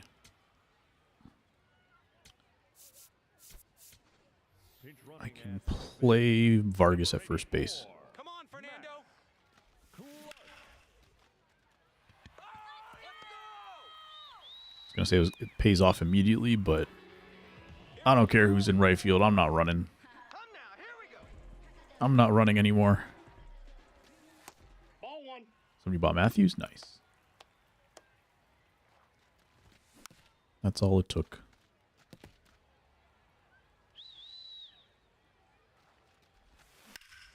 Oh, the shrinkage got me. Timing was beautiful. PCI was almost right there.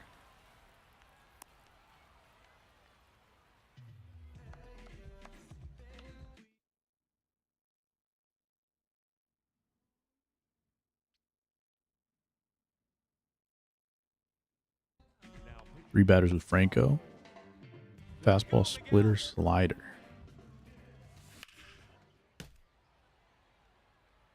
Let's go, Miguel.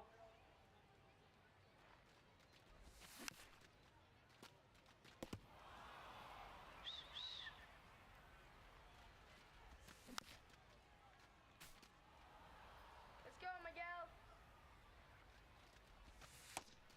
There's a take finally.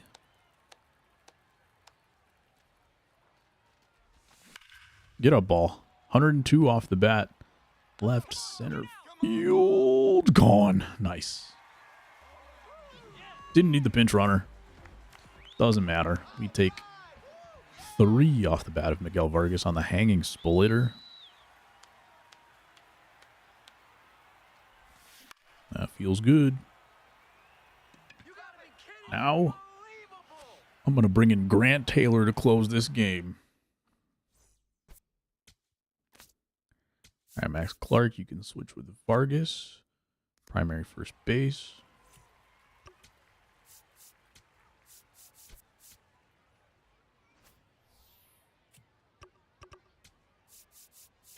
Grant Taylor's coming in.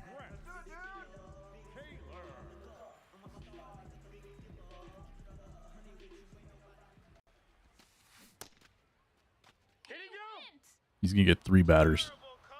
After 3 batters, he's out of the game. Ideally, he does not give up 3 base runners, and he does not give up 3 home runs. If he can get an out for me, just like that, keep the bullpen fresh, that would be nice. 600 tied to an Ohtani buy order. Sell now is like 680, so I don't expect it to go through, but some figure that will stop me from spending those stubs on anything else. That is very smart. Just like buying in a house in America.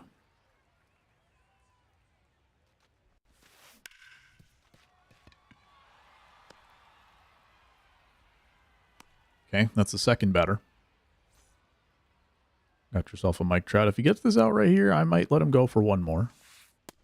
Outside, that's a ball. Set up a save opportunity if needed. If he gives up a hit, though, he's definitely out. But we're not giving up a hit. Nope. We're getting outs only.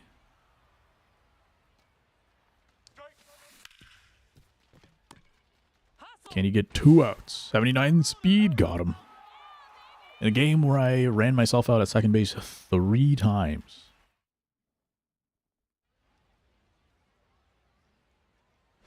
The one time I didn't get greedy on the base paths, turned into a 3-run homer, and we hang on. I guess we didn't technically need it at the end, but felt a lot better. Felt a lot better than a 1-run game. Got a lot going on in this one. We just got 1, 2, 3, 4, 5, 6, 7 cards and a 50 pack. Okay. I'm probably not going to open the 50 pack, but I am going to open the chase pack when I come back in 2 minutes. BRB.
Open them?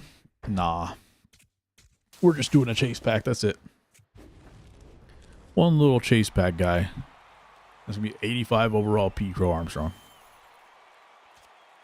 Ooh, I don't think he's going to go up in price. So we'll quick sell him.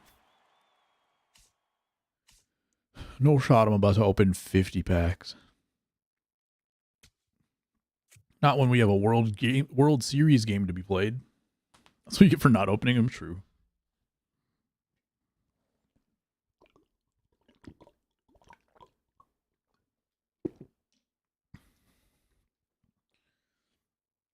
Can the White Sox theme team take me to World Series?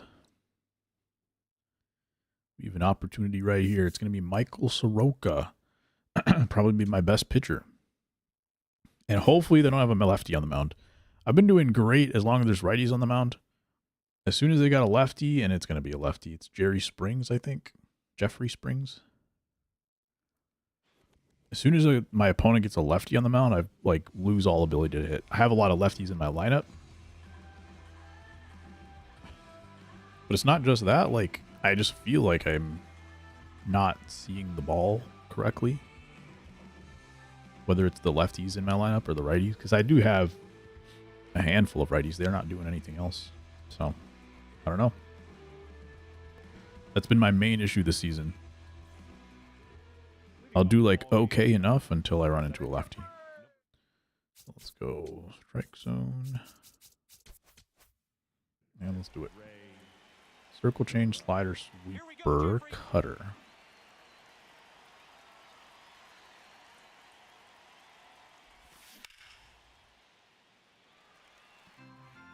Looks like maybe he doesn't throw that hard, so that's help. That's a little helpful.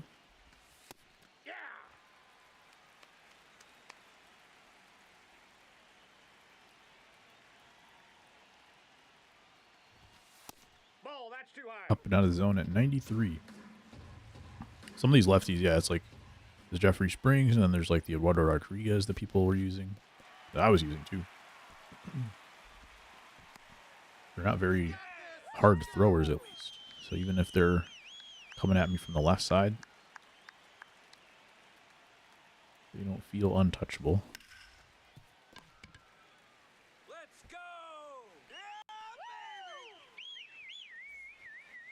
Mooney.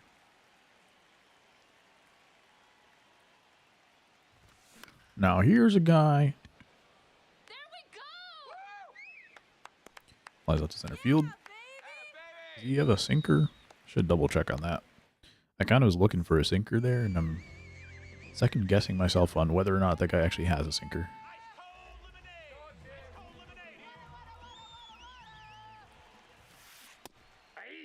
I would assume he does, because, like, I don't know if it's possible to get a win on Hall of Fame with a 93-mile-an-hour fastball and no sinker in this game.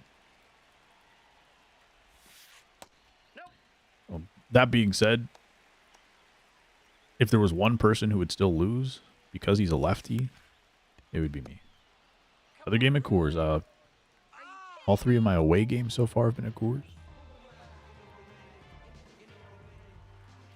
And I feel like 50% of my games this year, 50% of my away games or more this year have been at Coors.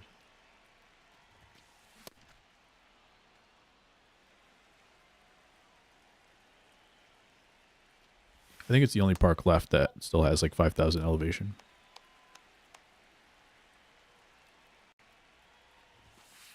I can't remember if they nerfed this one too, though. Yelich opposite field for 449. You don't usually see that, I feel. In this ballpark, it's a lot of like third row home runs when you go opposite field. Not a lot of lefties. Ready for 0 overall postseason series, Soroka. Oof. There should be a challenge between him and Clayton Kershaw.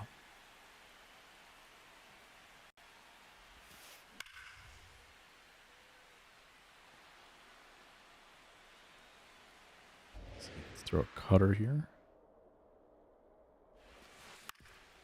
Got himself a nice little Pujols card. Unbelievable! What was that? Unbelievable! 2019. Was that the year they won the World Series with the Braves? Go, go, go, go, go! Oh, you're kidding me! Come on! And he was like really good that year, right? Was he a rookie, second year player at the time?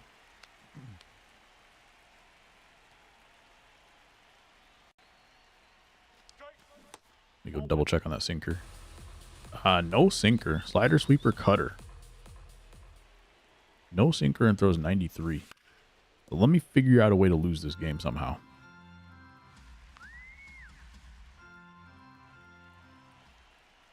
The one thing I can tell you right off the bat is that, like, that pitch was a four-seam fastball that looked like a splitter because it was, like, so slow, I guess. Let's go, baby! Yeah, baby! When the Cardinals jumped on them for 10 runs the first game, game 5 in the NLDS, Soroka did not escape the inning. Gotcha.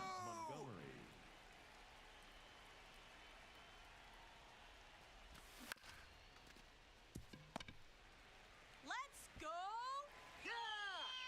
My main memory of Michael Soroka is when he went 0-10 with the White Sox.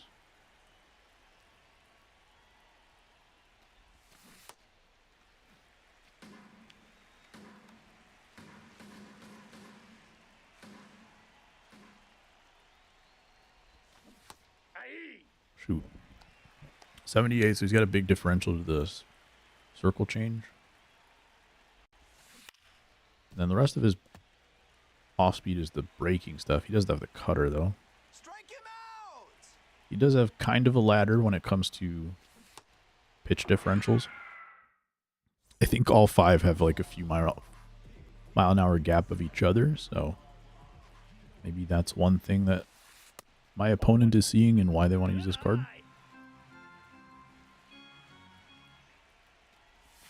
But I might just, maybe I'll just get stuck in my head. Maybe it's a mental game.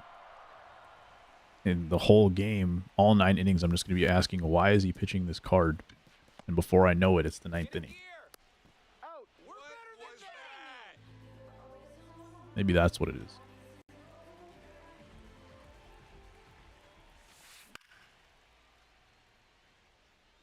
This is not a theme team.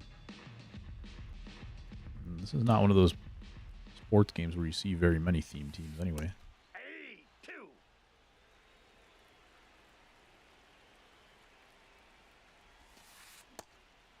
Some of these dots are pretty devastating. It feels like it's going to be very devastating for your opponent. Nope, outside. Whether or not it actually makes some like gameplay difference. I feel like it's got to get in their head. 2 of their best swings, if not their only 2 good swings, have been hard pitches on the outside part of the plate. Yelich home run and then that Ketel Marte single. So for sure the hard stuff is going to stay inside now. At least when it's hittable. And we'll try to stay soft away, which is usually the blueprint, but there are some people where you can't pitch them like that. Sometimes you have to go hard away. Take your bait. Like Tim.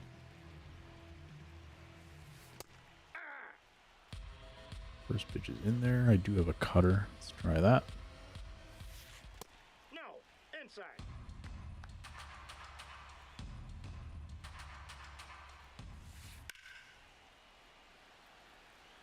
Thankfully, it went foul.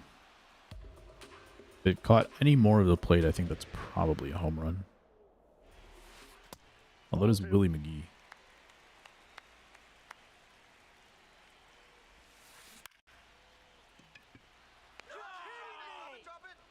All right, got out of it. Saw the strangest no doubt home run camera angle the other day. Was it Let's go, Jeffrey. those only happen offline, right?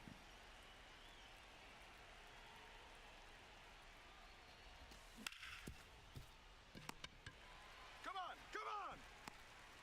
Yes, that's right! Right on that sweeper.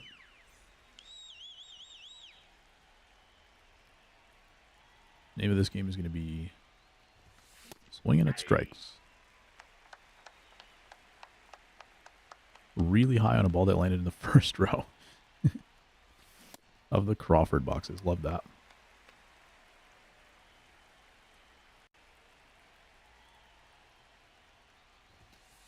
Ball, that pitch is up. The Dodgers didn't hit a home run for like a few days, and then their first home run after that was like just like that, a wall scraper to the Crawford boxes. Hey, get there! Yeah! Batting ninth, the third baseman, Sam Antonacci.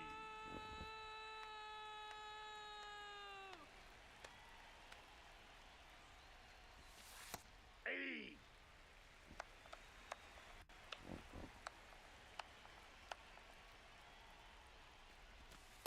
Ball, that's outside. All I hear is a miss. Just trying to make the camera brighter, and it got too bright.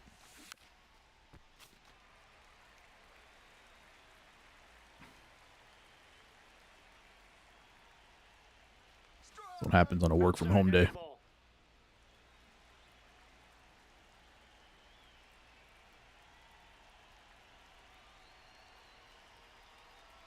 Antonacci. Don't know if I have a hit yet. Don't think so.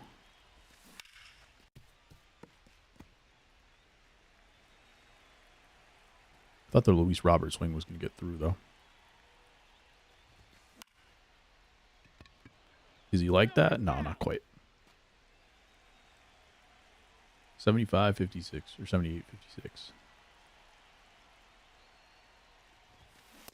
Ball, Huh? that's down.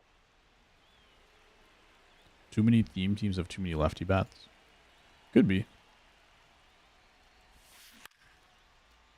I haven't really been paying attention to other theme teams.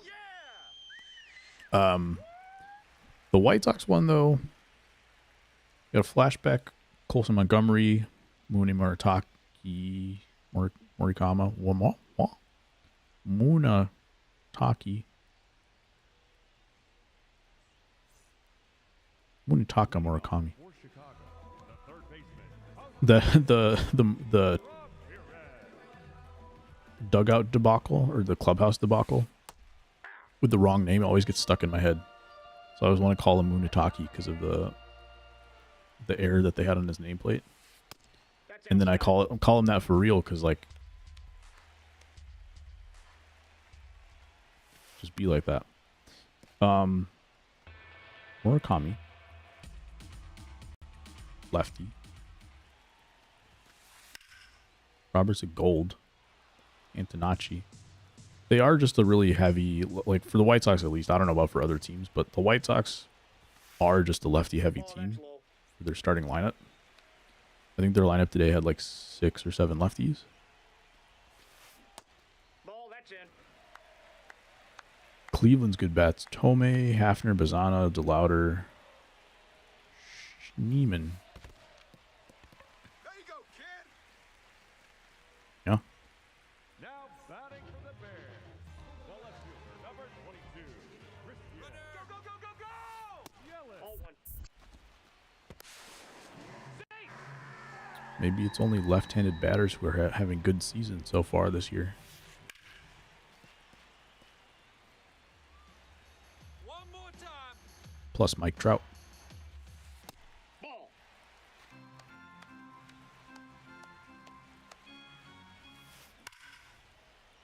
This team for sure, though. Like even my bench, I have Here we go, Christian. Austin Hayes, my silver. Ball, inside. The 2 diamonds I have on the bench are lefties. Maybe that means I should take out Max Clark and put in a righty. But Max Clark has worked out pretty well for me. We'll see. I don't know. Ball one. Maybe I take out Austin Hayes. Both Hayes and Caro are good against lefties, but they both have poor clutch ratings. So whenever I pinch hit with them in like a key situation, it looks a little gross because their PCIs are so small. But apparently in the manual it says that your contact rating still plays a factor even when clutch is coming into play. So it doesn't actually replace clutch like they've said it does. Sorry, it doesn't replace contact. It just helps with your contact, I guess. So your PCI size, like there's no other visual of it other than like if a pitcher came in and you saw the PCI size and then like a opposite handed pitcher came in with identical hits per 9, then your PCI size would still be bigger. Even though your clutch rating is the same, like it still That's a ball. takes into account your contact from that side. That's not, I don't think that's anything they've ever said. They've always said like clutch replaces contact. I think in any kind of like content that they've talked about it, Nope. I believe that's always what they've said. But that's not what the handbook says. So even in those cases, like with 40 clutch or whatever, they still are doing okay because their contact is like 90 plus. But it doesn't help, certainly.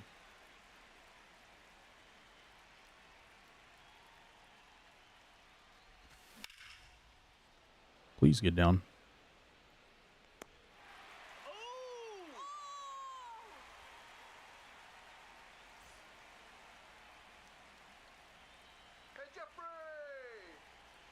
Jeffrey Springs. He's a lefty. That's all that matters.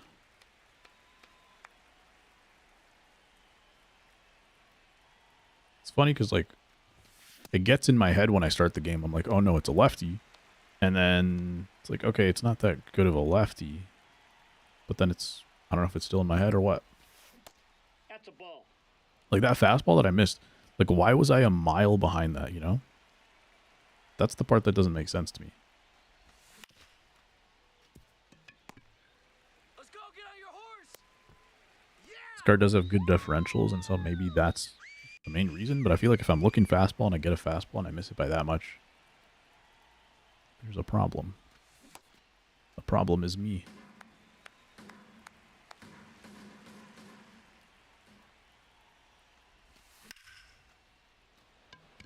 Good Lord. That's it. There you go. Getting closer, I guess.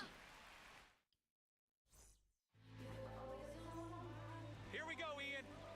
Soroka's already at 57 pitches through 3 innings. That's not very good. He's probably got 2 innings left in a max, like if they go super clean. Tough. Definitely a decent fielding team would have made those plays. Out on the tag. Bailed. That was me last game. Thankfully, we were able to get a... I don't think it was a double blue, but I got a blue on the relay throw is where it really matters. Place the ball right on the bag. Nice, nice.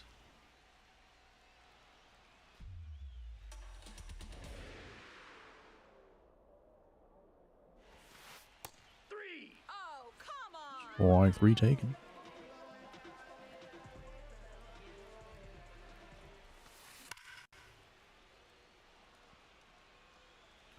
Who pulled the homer for them against me? Yelich hit one opposite field. I don't think this... I think I walked this Ellie the first time. But I definitely gave up a homer to like the last time that I was using Ellie. Or maybe like the first game that I played today. All right. Good job. Good job. Willie McGee is trying to bunt.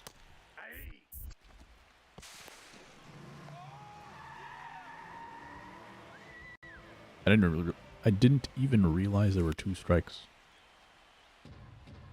Used Vita Blue much? Not in years. There was one. Oh, I did not mean to do that. I was trying to bear down. Might be looking for this pitch, actually. Sometimes people will look for that up and in pitch when they have a contact guy because they think people are going to throw it to them, which I did. Because they're less likely to hit a home run, so when they look for it. Not in years. There was like a year like 2016, 2017 or something where like Vita Blue was meta. Because the differential on his changeup was so crazy. Here we go, Jeffrey. But yeah, I don't know if he's been a very good card in a long time. I don't know though. I've been out of touch. But once like Sinker Cutter became a meta, like I don't know if he's been good since then. The Sinker Cutter's been meta for a long time. Let's go, Jeffrey.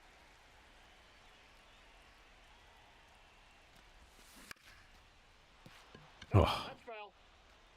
he's got a sinker this year? Ah, okay. Still got one of those like over-the-top releases though, right? I think that's another issue with him probably. I think a lot of the lefties that are good in this game throw a little more sidearm. Up next for the Pelicans, the shortstop, Colson. Must have been a new pitch that he learned this year. Yeah, exactly. Just like Mariano Rivera when he was a 5-pitch pitcher. That was crazy. See if this one sits. It does. We're going to hopefully get extra bags on this one. Okay, not getting thrown out this time. Time runs at the plate. Thank you, Colson Montgomery. Was it just late fully in the green, though? Rivera was barely a 2-pitch pitcher. Exactly. They were really pushing it with that one. See if they go home with this ball. Hustle. They do. I did not send him. It just went automatically. I probably could have tapped back to third base. They wouldn't have made a double play anyway. I probably should have tapped back to third base. They might have thrown through and I might have gotten the bases loaded and nobody out.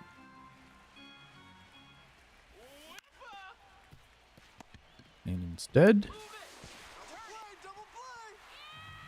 we're going to have that. And then that would have scored him for sure because, well, another play at first base. They might have gone home with that ball too. But some horrendous situational hitting, as I usually do with the runner on third.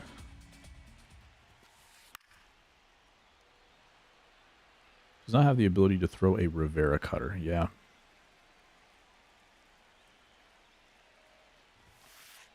Ball one. Didn't at least throw those pitches at different times in his career? Probably. And I think he had like a bronze starter card or something like that, starting pitcher card. I'm guessing that one had like those kinds of pitches. That was an interesting home run. Slurve, foot off the plate. Guess they called it a hanging slurve. On that note, it is interesting because they like preset your pitches to have certain penalties, right? Like a slider. The easiest example of that is the slider with the shrinkage.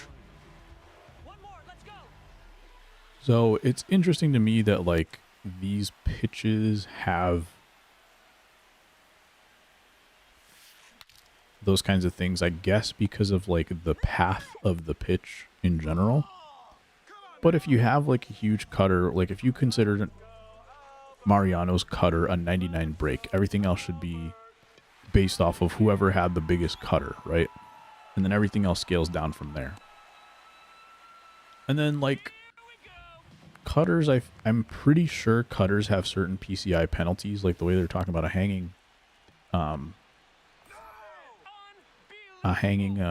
breaking ball in the middle of the zone, your PCI grows. And so it feels to me like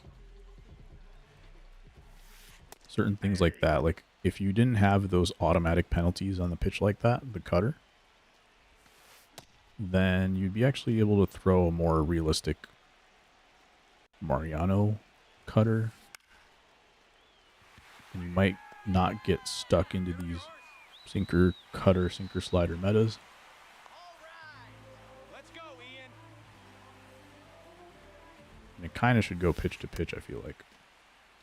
Because everyone has a different shape to their pitch too. So like if you're a side armor, you should not get the same kind of benefit. Well, maybe the other way. Maybe a side armor should get more of a PCI shrinkage, and like another pitcher shouldn't because of the way the pitch is coming in. But then also, like, I think the main arguments against shrinkage in the first place is the fact that, like, inherently the slider moving away from you makes you as a player less likely to hit it, regardless of whether the PCI is bigger or smaller or whatever. Which is valid. You can't be serious. Get down, ball. Get down. Oh my goodness. It was a common starter. That's crazy. I feel like I remember having to use that pitcher a lot for like missions and stuff. Not card. That's down. Jeffrey Springs, 50 pitches. Confidence is high.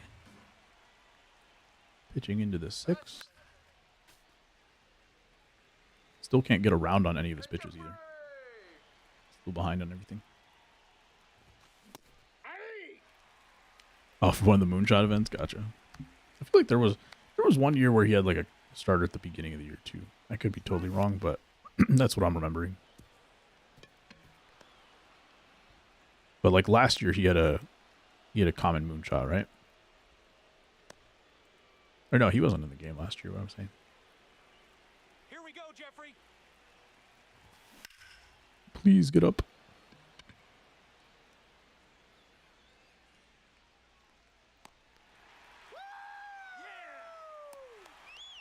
And now back to my lefties.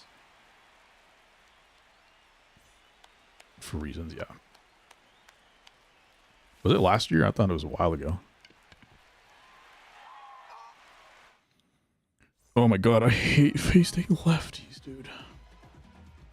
It's not even like, I'm not even thinking about it most of the time, and then when I do think about it, it makes me more upset.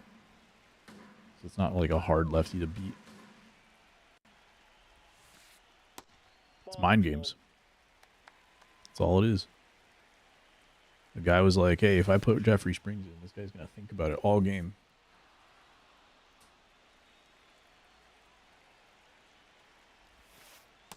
That's ball 2.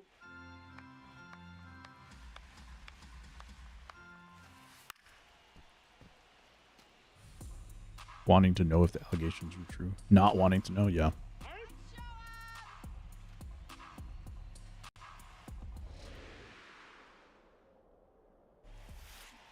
That's ball 3.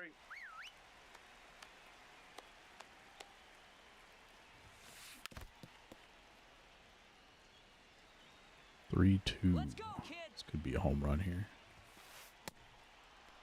Nice.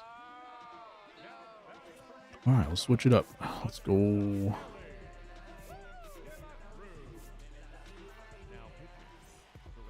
Sir Anthony Dominguez.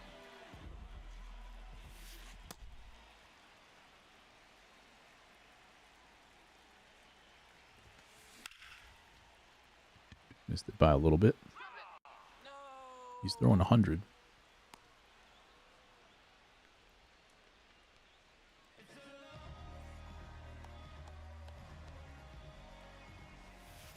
That one's middle. Get it together. But Willie McGee works out. Not trying to use my best pitches against him with 55 power or whatever. With nobody on base. And 2 outs. Goodness. Oh, yeah. That is a nasty changeup, but like, man. Can't lay off any of these.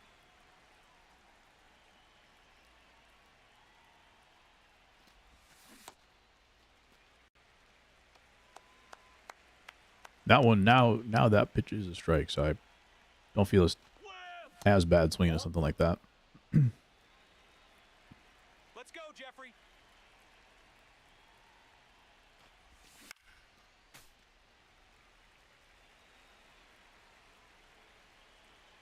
It's like the PCI doesn't shrink until it's like completely out of the zone, which is good. I wasn't sure if the PCI, the strike zone change, I wasn't sure if that was going to change something like that. Get past him. Knocks it down, but can't make the play. I'll take it. Especially with a righty behind him. There we go. I was looking down. I was looking for a changeup blowing in, but hangs the slider, so we take it. 2-4 now. Cut the lead in half. Take them deep.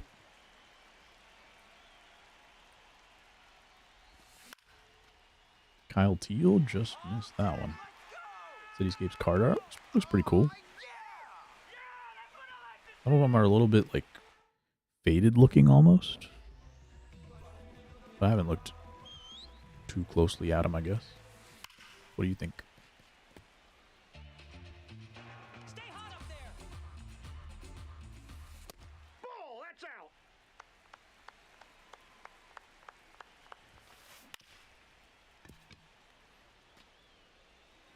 I was about to say that I wish it was a little bit more like the skyline was more prominent or something, but I guess it doesn't necessarily apply for every single city. And then also having to get like a good picture of the skyline of that particular city is probably an annoying task to do, but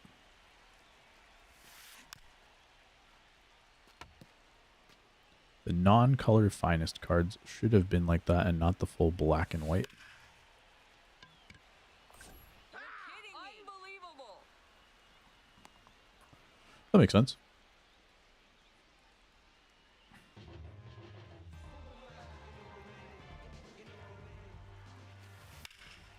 Yeah, it is a good, like, nice in-between, I think.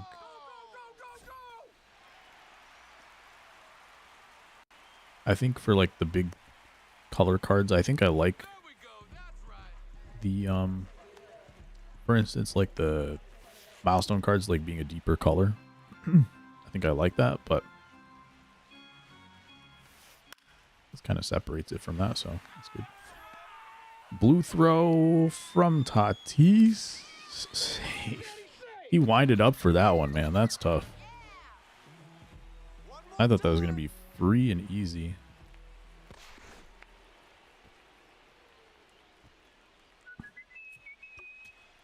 But Tatis did not want to let go of that ball. Let's go, Victor. I think the next two guys are both better against lefties, but whatever. I just need to get Sir Anthony out of there.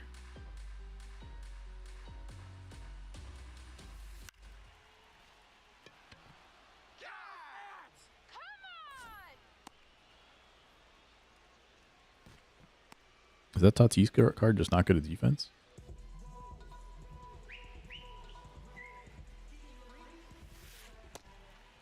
Thought that was going to be a super easy throw out at home. Especially after like all the crazy animations for my against me in this game, in last game. Tough. Sir Anthony, yeah. Couple of opposite field hits in this inning. Actually, I don't know if the first one was, but just weak-ish hits to the right side. And they get the 2 runs right back. That's the worst part about it.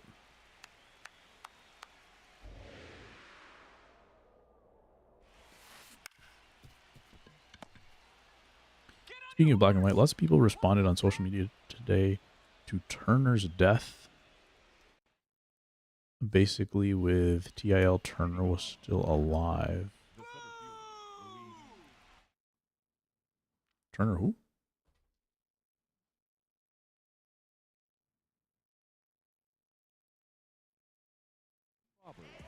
Now, Eric Yonge. Come on, Eric, let's go. Off the plate, ball 1. Head Turner? Oh, okay.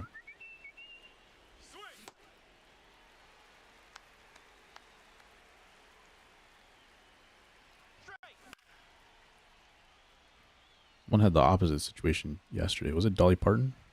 Somebody was like, there was a post of somebody who like canceled their tour.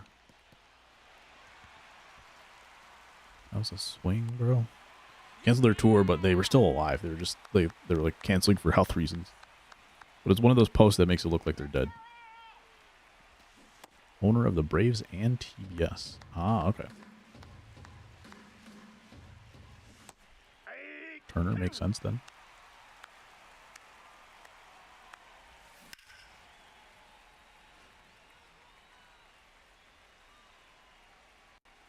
I thought we stopped doing that though. Making the posts where someone's like kind of old but they're not dead.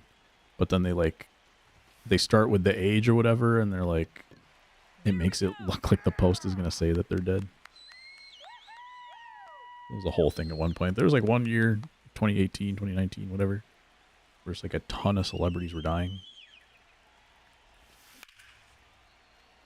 A ton of well-liked celebrities.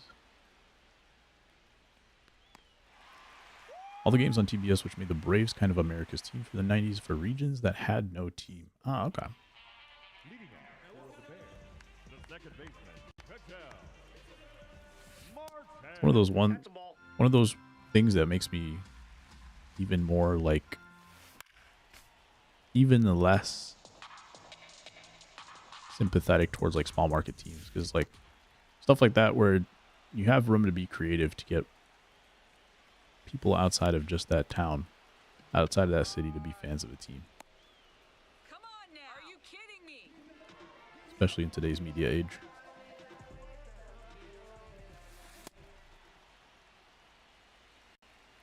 Let's go. That's the kind of stuff I like to see. As is that pitch. No way. What I don't like to see is that pitch going for a home run.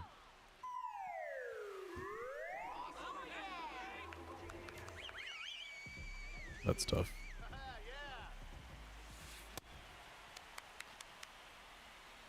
Here we go, Willie.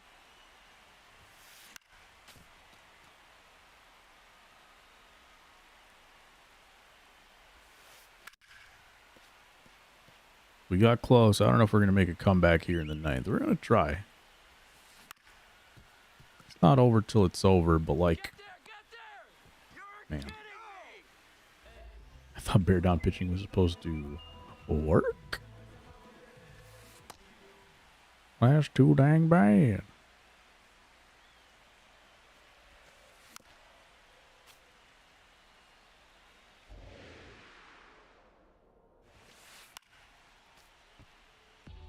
Thought about swinging at the very last moment, got a piece. Ball.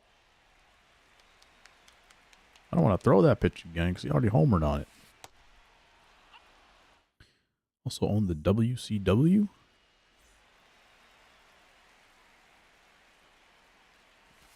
Wildcard West. Want us to put it on a tee for you? Wrestling Central of Wrestling.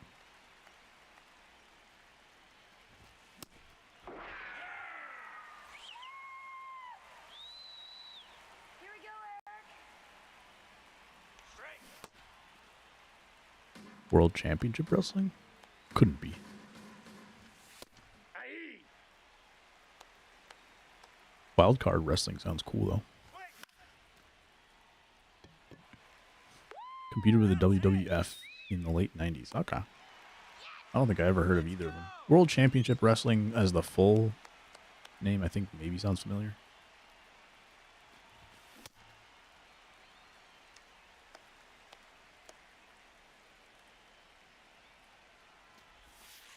Ball, that's upstairs. WWF just sounds like World War III.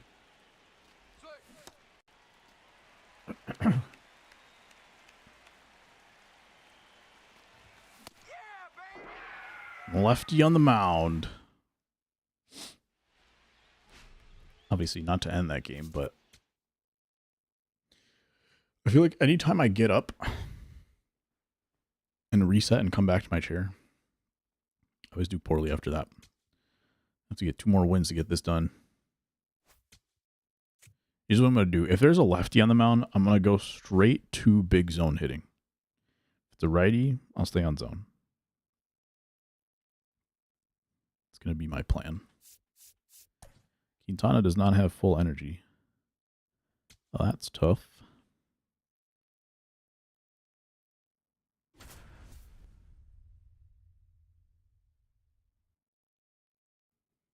It's going to be Robelski. we're going to go to Big Zone. There's something about... It was just like all of a sudden I was like way behind on every pitch last game. My timing today I felt like it's been pretty good. Maybe I'm just like fatigued. Maybe it's too late. That's another thing that I've been considering, because like I've noticed this year so far, whenever I sit down to play, like my first 3 games are like locked in and my timing's great.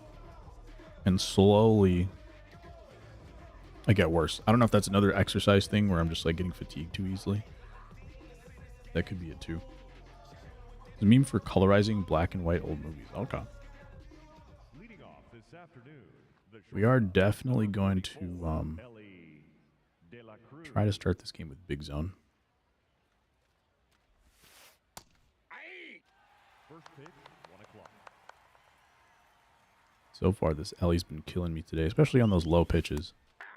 That slider home run that he hit end of last game.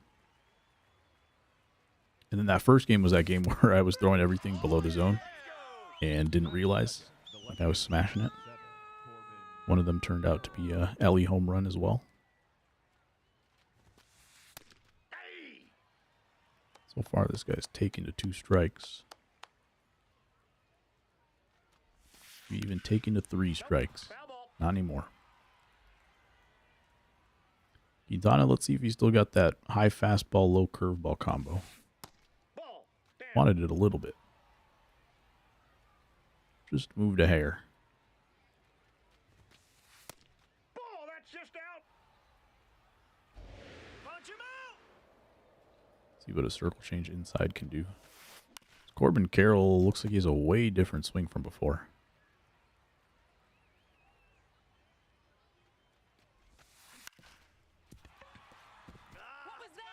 Not getting to that one. Threw 104 with Durant. Good lord. He's throwing that B-ball. Get the double play for crying out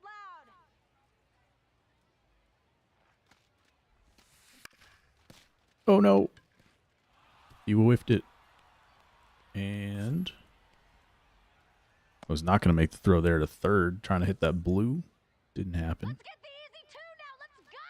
I thought the pitcher had that for sure. Nope. Ball 1. Let's go. It's hard to tell now too, like in the last few years with that like the shield that you would see under their feet. It was a little easier to tell who was a good fielder or not. Batting fifth, the designated hitter, Giancarlo Stanton. Get 2. Get 2. I feel like it doesn't necessarily always appear the same way, or it doesn't appear for the pitchers. There's some information there, but it's not like as intuitive to me as like it was before. Good double play turn there from second baseman being able to turn around and get that one to go. Jaron Duran. There's like 3 Durans and they all have the same name. Different fonts. Leading off here this afternoon, the second And one of them's in a different league. Jalen Duran. Jaron Duran, Yohan Duran.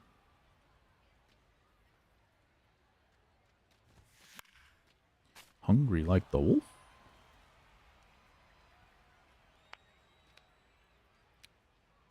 Robowski does have a sinker, unlike Jeffrey Springs. Oh yeah, I was going to go big zone on this one. Oh, big zone, strike zone. Jaron, Yohan, Ezekiel, Duran.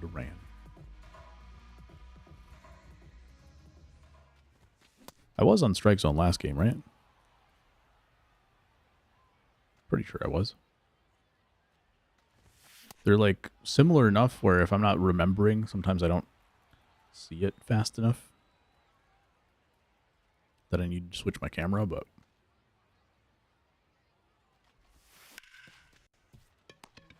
again, I could just be trolling myself. You're kidding me. batting third, a first baseman, Oh yeah, Ezekiel Duran as well.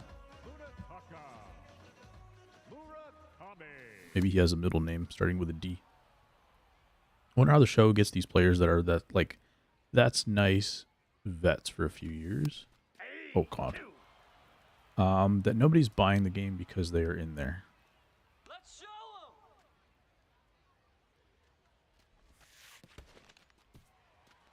Well, I'm guessing like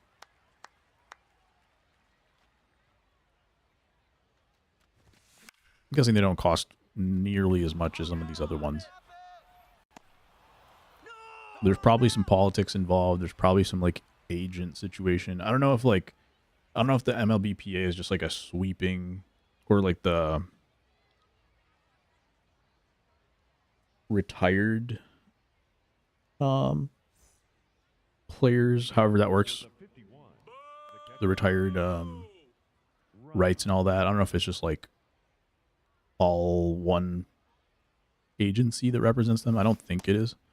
So I'm guessing there's probably a package deal like, hey, if you want Babe Ruth in the game, then you also have to put this guy in the game. Because they probably have a deal to like help that guy out with his brand or whatever.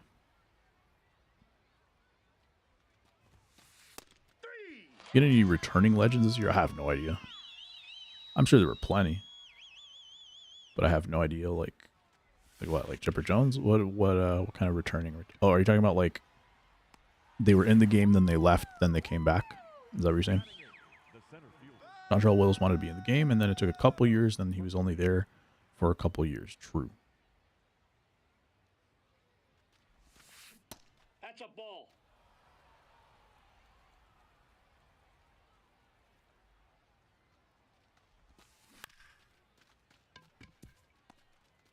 Hustle, hustle. There we go. Yeah, it's interesting because there's probably so many players that there's probably only so many players that were ever relevant enough to like put back into the game, and there's probably a steep drop off after like you got your cards that are your players that are already in the game, your legends, the actual legends. You probably have some issue with getting the rights for however many other ones. Then you have some like decent players, get some rights for them, and then there's probably like a steep fall off between what they would want, who they would want to have in the game, and who's going to be actually available, their budget, all that kind of stuff factored in. Oh, I'm missing these by like I keep moving down instead of towards the pitch. Oh, come on. Are you kidding? Probably a lot of factors that go into that. Batting sixth, the left fielder, number 20, Beatdown. Ted Williams left 20, came back last year. Yeah, I'm not sure.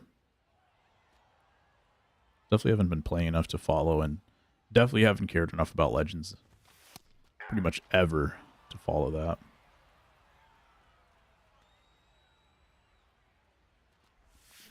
Especially like, I think in the last few years as well, they've reduced how much, or they've just increased how many like good cards are in the game at any given time. And so you probably pay attention more to the legends when like you actually need to have those guys on your team. But I feel like the legends in a lot of ways have not been like super relevant. And they're trying to feature the live cards a little bit more, or like the live flashbacks a little bit more.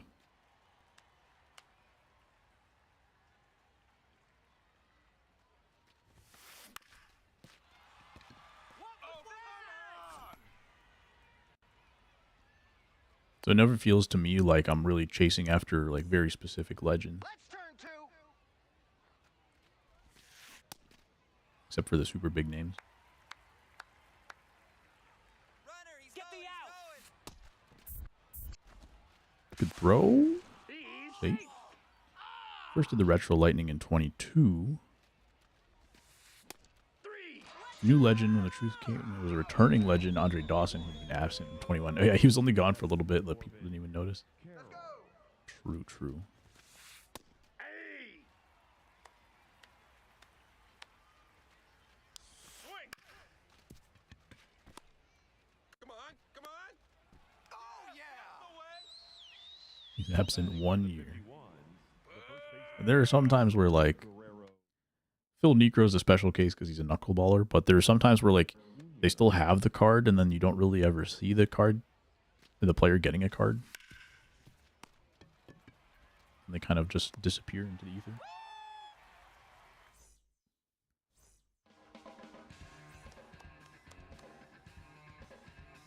Come on, Kyle.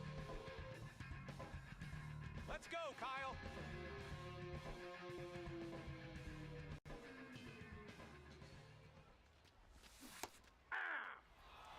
I remember being disappointed at the deception and then thinking, welcome back, Hawk.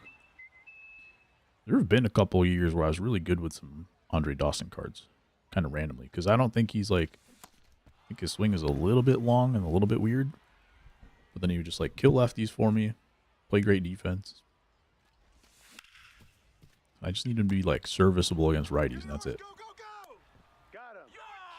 But he's one of those guys like... There are some guys who I feel like have long swings. At least Robert is one of them. But then they hit the lefties well, and then they hit the breaking balls well. So it's like I can't hit the fastball with them for whatever reason.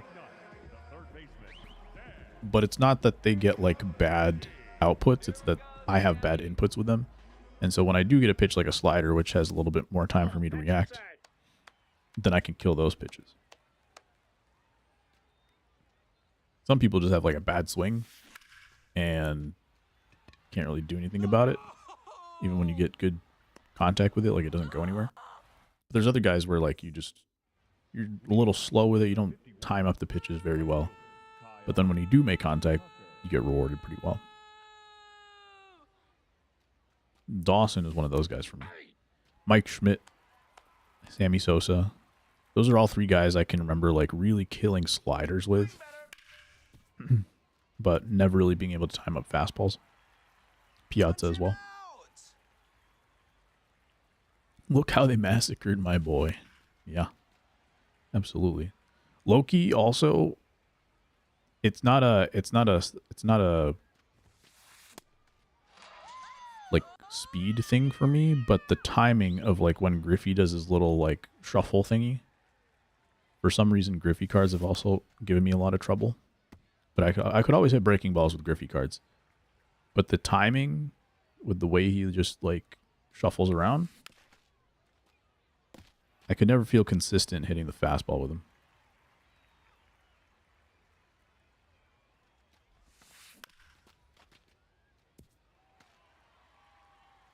Sit him down. See if 90 miles an hour can get Giancarlo Stanton. Ball, that's upstairs. Nope. I thought that was going to graze the zone just a little bit, but it was just the shadow of the ball.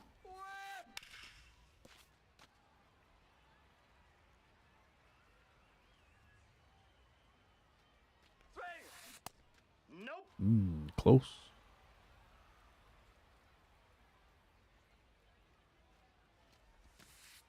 Ball, that's out.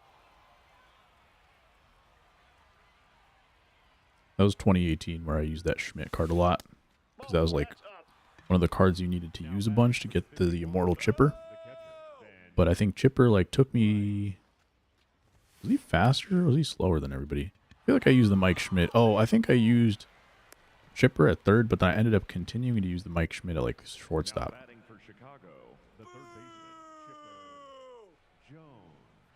He was playing some sick defense for me. Ball. Hey now, turn two here.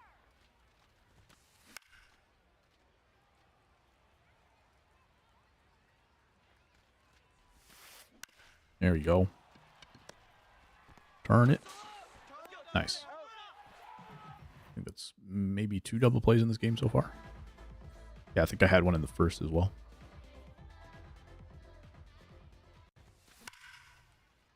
There you go, Ray Durham. He loves his big zone hitting. The right fielder. I don't think he's going to make a play here. Could have taken 3 at that point.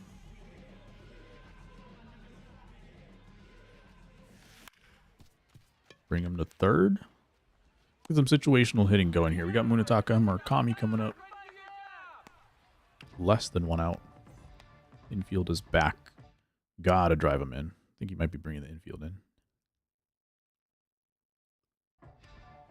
That was my first hit of the game with Ray Durham, by the way. Goes upstairs immediately. Some people like to try to get the pop-up as soon as they bring the infield in. Ball one. Thankfully, a check swing. I felt like I went around on that. Swing and a miss. Never unlocked any of the long grind immortal cards, really. That's ball two. Were you playing a lot at the time? Nope, I was that's like out. grinding. Like when that Immortals came out, I think I tried to get them all in like the first week. Actually, I grinded them so hard that I got them fast enough to the point where I got top 7 in ranked. Because everybody else was grinding for Immortals, and I finished them so fast that I was like able to max out at top 7. Nope. Didn't get the game till mid-July. Oh, gotcha. Aye. Come on, It was all Fernando. downhill from there, but that was my peak. Ball three.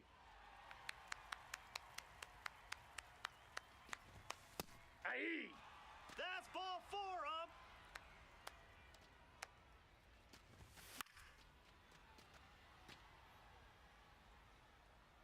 Let's go, Fernando. Come on, El Nino. Trying to strand the runner at third.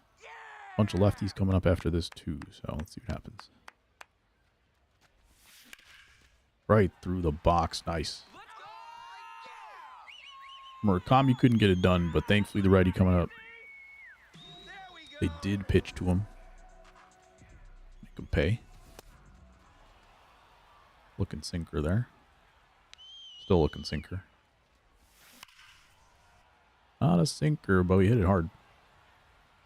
Hey, you got this. Runner, runner, runner. Was off with the pitch. Are you Looked like a really bad jump at first. Would I have swung at that pitch anyway? Probably, but it was even more incentive to swing when I got my sinker in. Leading off for Chicago, the center fielder, number 25, Byron Buxton.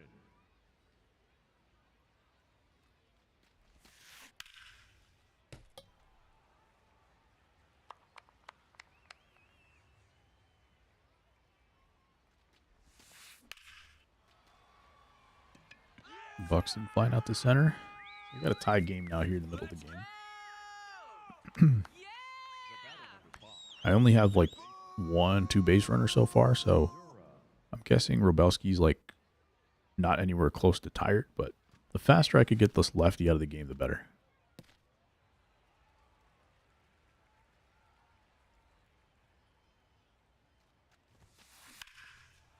Oh no. Ray Durham's just the best. Didn't get all that ball. It was 92 off the bat. But it's not like it was a very good pitch. It's pretty much what I was aiming for too, which was like, why would you throw that at that point? Trying to go a little bit more inside, but like...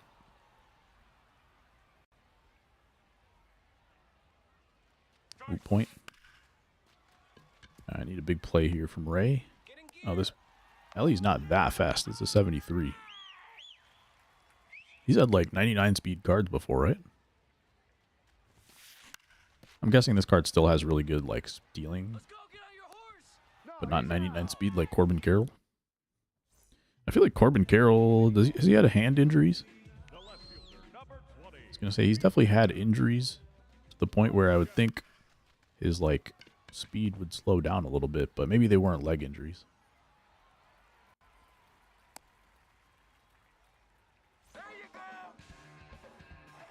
Okay, the righties are getting the job done.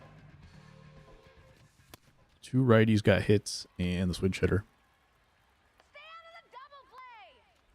You just need a good at-bat from Teal and then try to get another hit with Robert.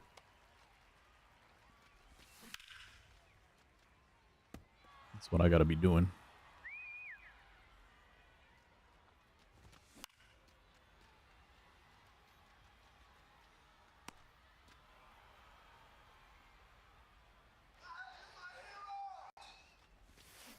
No, that's low. Seems like they do like to go upstairs when it's time to wipe out.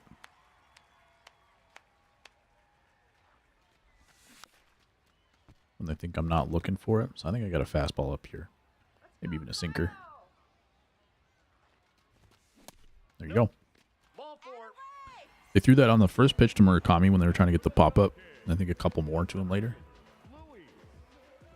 And they threw it when I had 2 strikes there. Robert gets the 1-0. High fastball. Come on, Luis. Here we go, Luis. Definitely not afraid to use the top of the zone.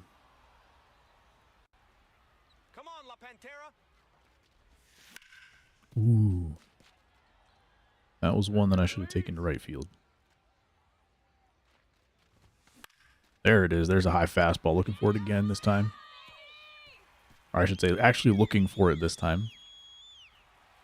It's going to result in a first and third. Trying to really be conservative on the base paths after the day I'm having. Getting thrown out right and left.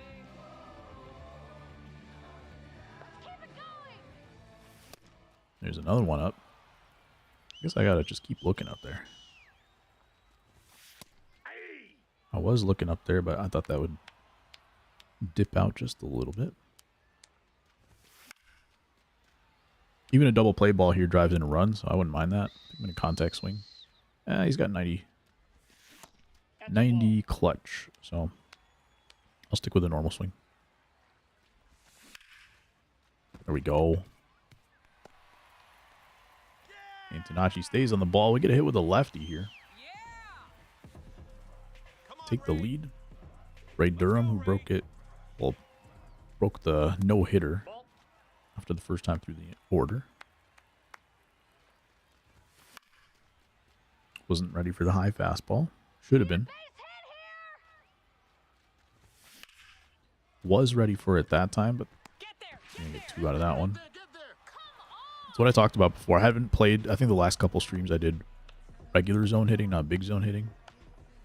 And one of the things I kept talking about was how there's these pitches where it's like, not really, you wouldn't really consider that an input that should get you into a double play. But I was hitting into a lot of them anyway, so that was one of the more frustrating parts about it. Thankfully still safe at second base there. You never know when the left field corner is really shallow. It's like 310 or something. That ball glitched.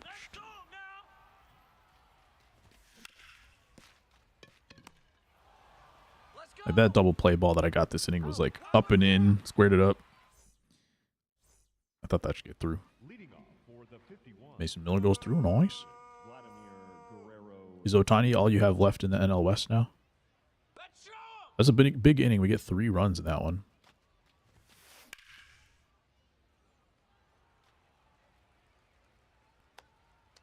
Definitely an improvement after last game. A couple of better at-bats in there, too. Took him full a couple times. 2-strike hitting. Much better overall. Tatis, but he's quick sell. Okay. Now batting for the 51, the right fielder, Kyle Tucker.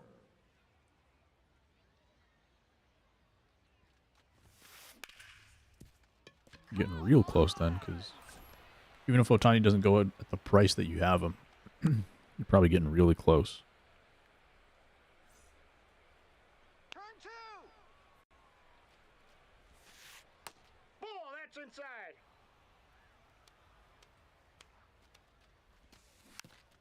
Have you ever figured out if like an Ohtani type of a card has like tougher odds than another high diamond?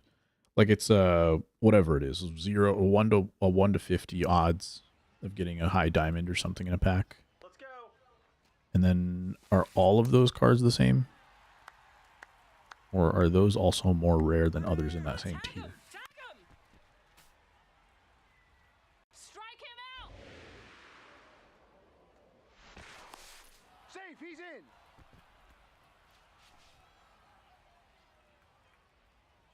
Strike him out. There we go. Big breaking ball going inside that time. Probably, identifying a curveball as that one's coming in. That one might be an out. Nice. Curveball would have broken straight down, probably what they were looking for, thinking they can get to it below the zone, but then that breaks in towards the hands. Then you can have no chance. As in, why does Ohtani cost more than Judge, who costs more than Marte? Yeah, pretty much. Other than the fact that, like, more people would actually use the card, therefore he's going to be less available. I feel like it scales so fast, right? Some of those cards are like 100K, and then those couple guys, other than the fact that maybe they're blocking, like, they're the last card to get before completing the collection, all those kind of things factoring in. I feel like the fact that they jump so much more, not just that they're a little bit more,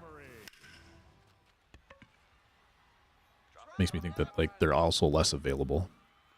But I don't know if that was ever proven or if anything like that.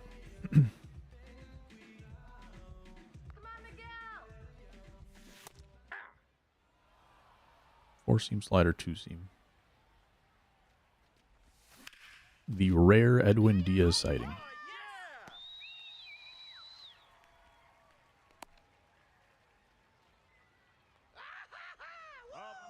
I did have two righties coming up this inning, so that makes sense. But keeping him in to face Kyle Teal.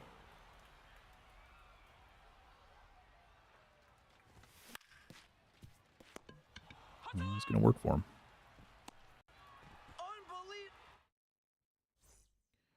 Okay, we got 3 innings to go. Quintana's still in the game for now. Lefty Ben Rice. This is definitely going to be it. Probably... This might even be his last batter. Let's see how the energy goes after this batter. But he also came into this game with not full energy. Here he goes, yellow now.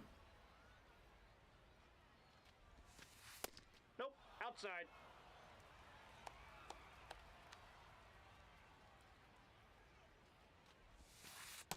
Inside ball.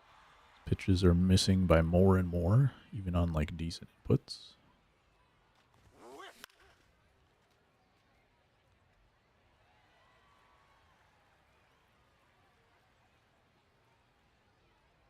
See if I can get away with this one. Perfect release. Got him. All right. That should do it for Quintana. Another slow baller. I probably should have put in maybe a little bit faster of a pitcher at this point. But how good is Edwin Diaz? Omni-Man. That's the neat thing. He's not. Yeah. What team is he on now? Not the Giants, is it?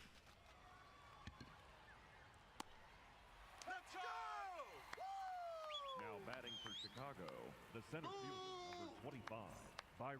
Oh, it's the Dodgers, yeah. Aren't they all?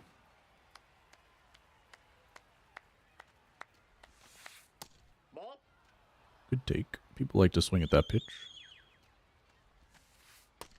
It's never good for them.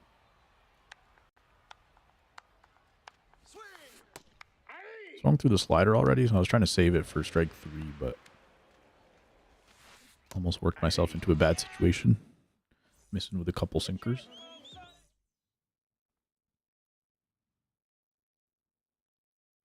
One for 2 in this game. I feel like I should go Max Clark here, but we're sticking with him. Gotta stick with my man Lou Bob.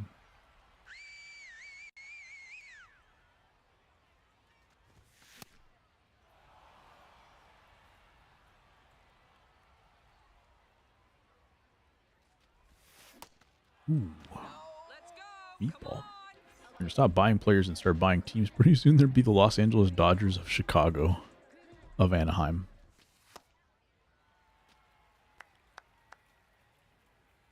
The Los Angeles Angelic Dodgers of Chicago South Side. It's gone. Come on. Just buy other people's ballparks. Force them to pay you rent. Same Antonacci in the bottom of the order. He's getting a bomb. And let me tell you, big zone, it's hard to hit bombs. It's a lot of line drives usually. For the most part, you have to have really good power or really good contact. Or both.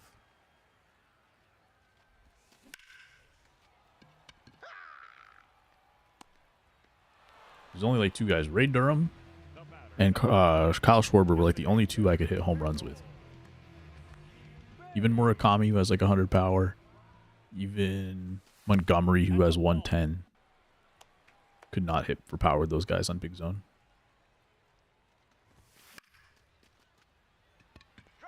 Did not get the PCI out there. We get one more insurance run.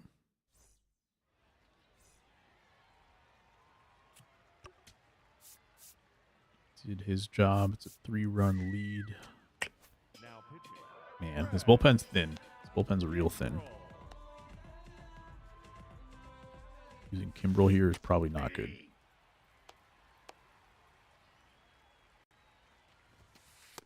Outside, that's a ball. Let's go, Craig. Swing.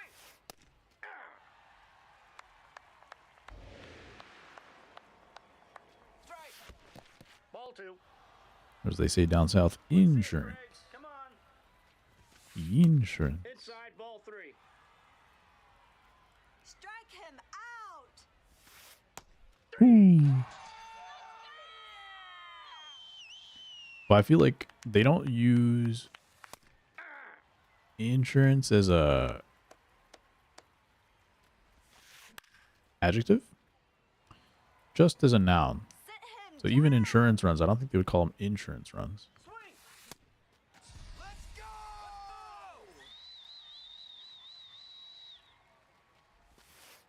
Can any Southerners confirm or Here we deny? go, Craig.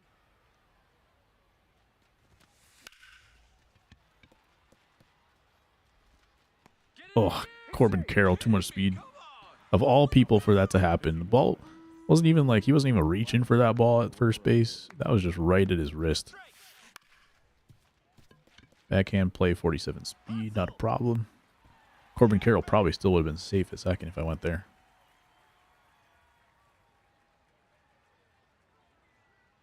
I feel like I haven't used Tatis all that much, but he's already P5. Probably been P5 for a bit, too. Kind of crazy. I should take a look at him and see if he needs a parallel mod, because maybe he doesn't need the defense portion. I'll have to check and see what his card looks like. Honestly, not sure. He started this game with a play that I thought he should have made defensively, so maybe he does need the defense boost. Using insurance as a noun when he says that line. Oh.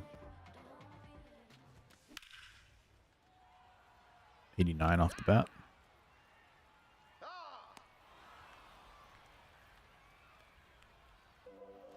Let's go. Here we go.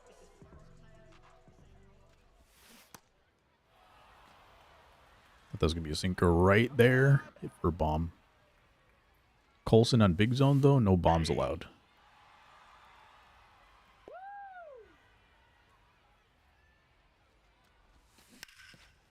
Now that they have a righty on the mound, though, I feel like I can go back to zone. But we're going to stick with it. They got me 5 runs. That's fine. Try to close it out here with Goose.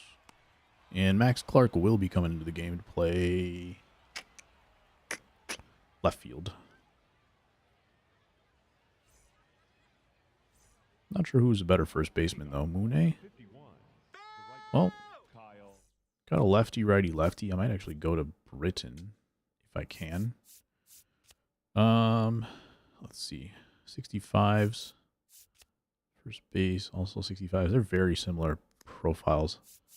If this goes to the next inning, Vargas is going to be leading off. Yeah, we'll just go Max Clark out there.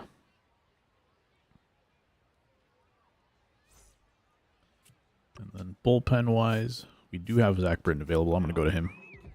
I even trust him to close more than I do Goose Gossage. So this helps me a lot. Even if he goes to a righty, that's cool. That looked like Tommy Pham for a second. Ball 1. Let's go now, Big Z. Thought there might be a sick Tommy Pham card in the game.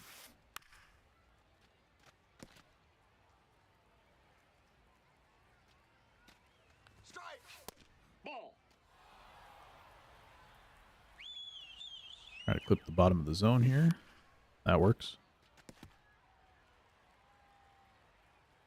Let's go, Zach. That's a strike. Ooh. Here we go. God, I'm Zach. guessing wrong. Very, very wrong. Ball, that's low. Now it's 3-2. Down the middle, stays in the yard, so that's fine. But leadoff man on. Come on, Zach. Big G is up next. And he pokes it through. What a little bit of exit velo can do for you. 96 off the bat. And Ben Rice probably going to get a pinch hitter too. Let's go, Zach. They were thinking about it, but decided against it. Hang a slider immediately. So not going good for Britton, who's been really lights out for me.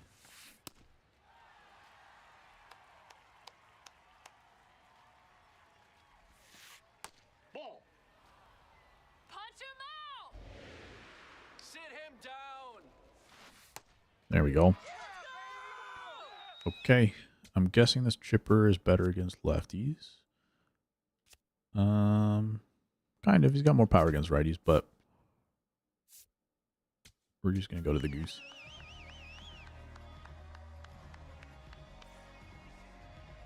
Tying run is at the plate. And one thing about this card is I feel like I give up a lot of home runs.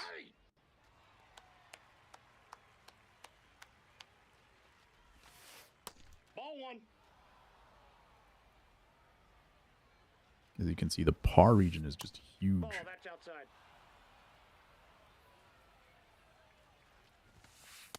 Yep, that ball went out. Just like that, he's worked it full. Not full, sorry, 3-1 count. Well in his favor. And we're going to get supercharged Byron Buxton. This could be really dumb. Let's find out. It worked. Now, that's the pitch where, like, they threw it to me. Okay, they're going to play station to station here, third base. I feel like they might have been able to score, but I'm glad they stayed because it keeps the force on.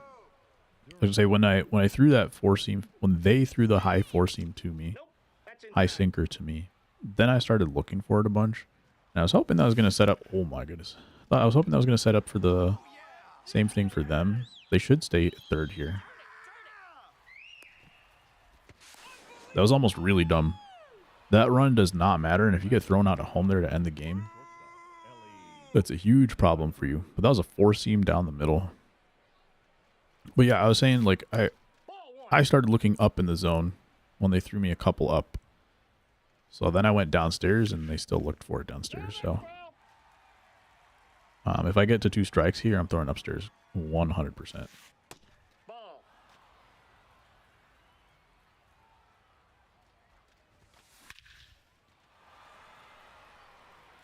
A lot of home runs for Goose. A lot of home runs for Goose.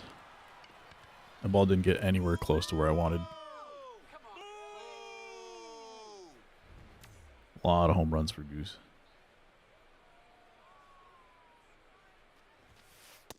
Nope. Ball 1. Let's take him out. Hopefully Andrew Miller can get one out. He's even lower energy than I was kind of thinking. That ball's foul. Hey, Miller.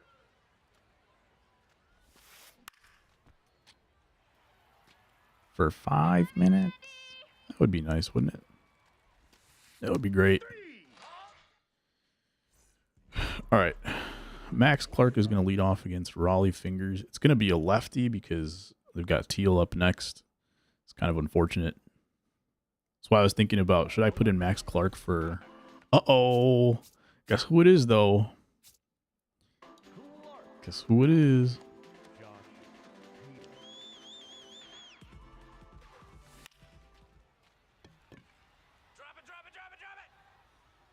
The ball does not drop in front of him. We're going to go to Edgar Caro. I'm also going to go back to zone.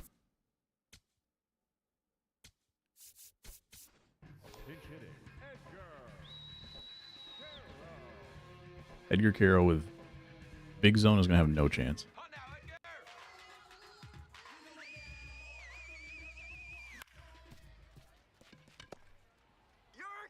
Got to that ball, but 40 power is not going to give you any exit view to get through the infield. Let's go, La Pantera. Come on, La Pantera.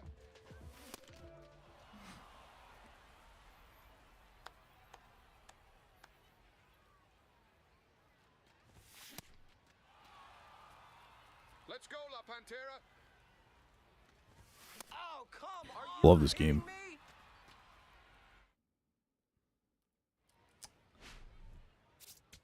All right, GG's. Thanks for hanging, guys. Hope you had a good time.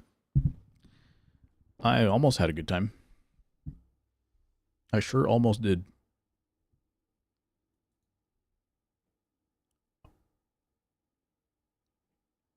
The bullpen on this one's just a little bit rough.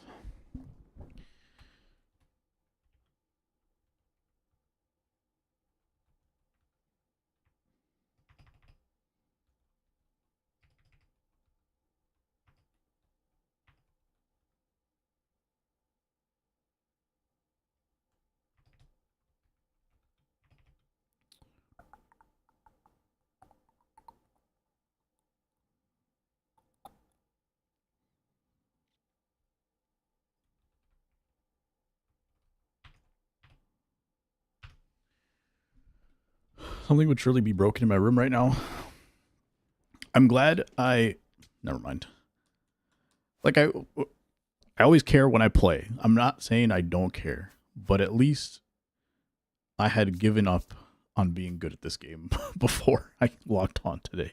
That's all. But when I do play, like I do want to win. It's not like that.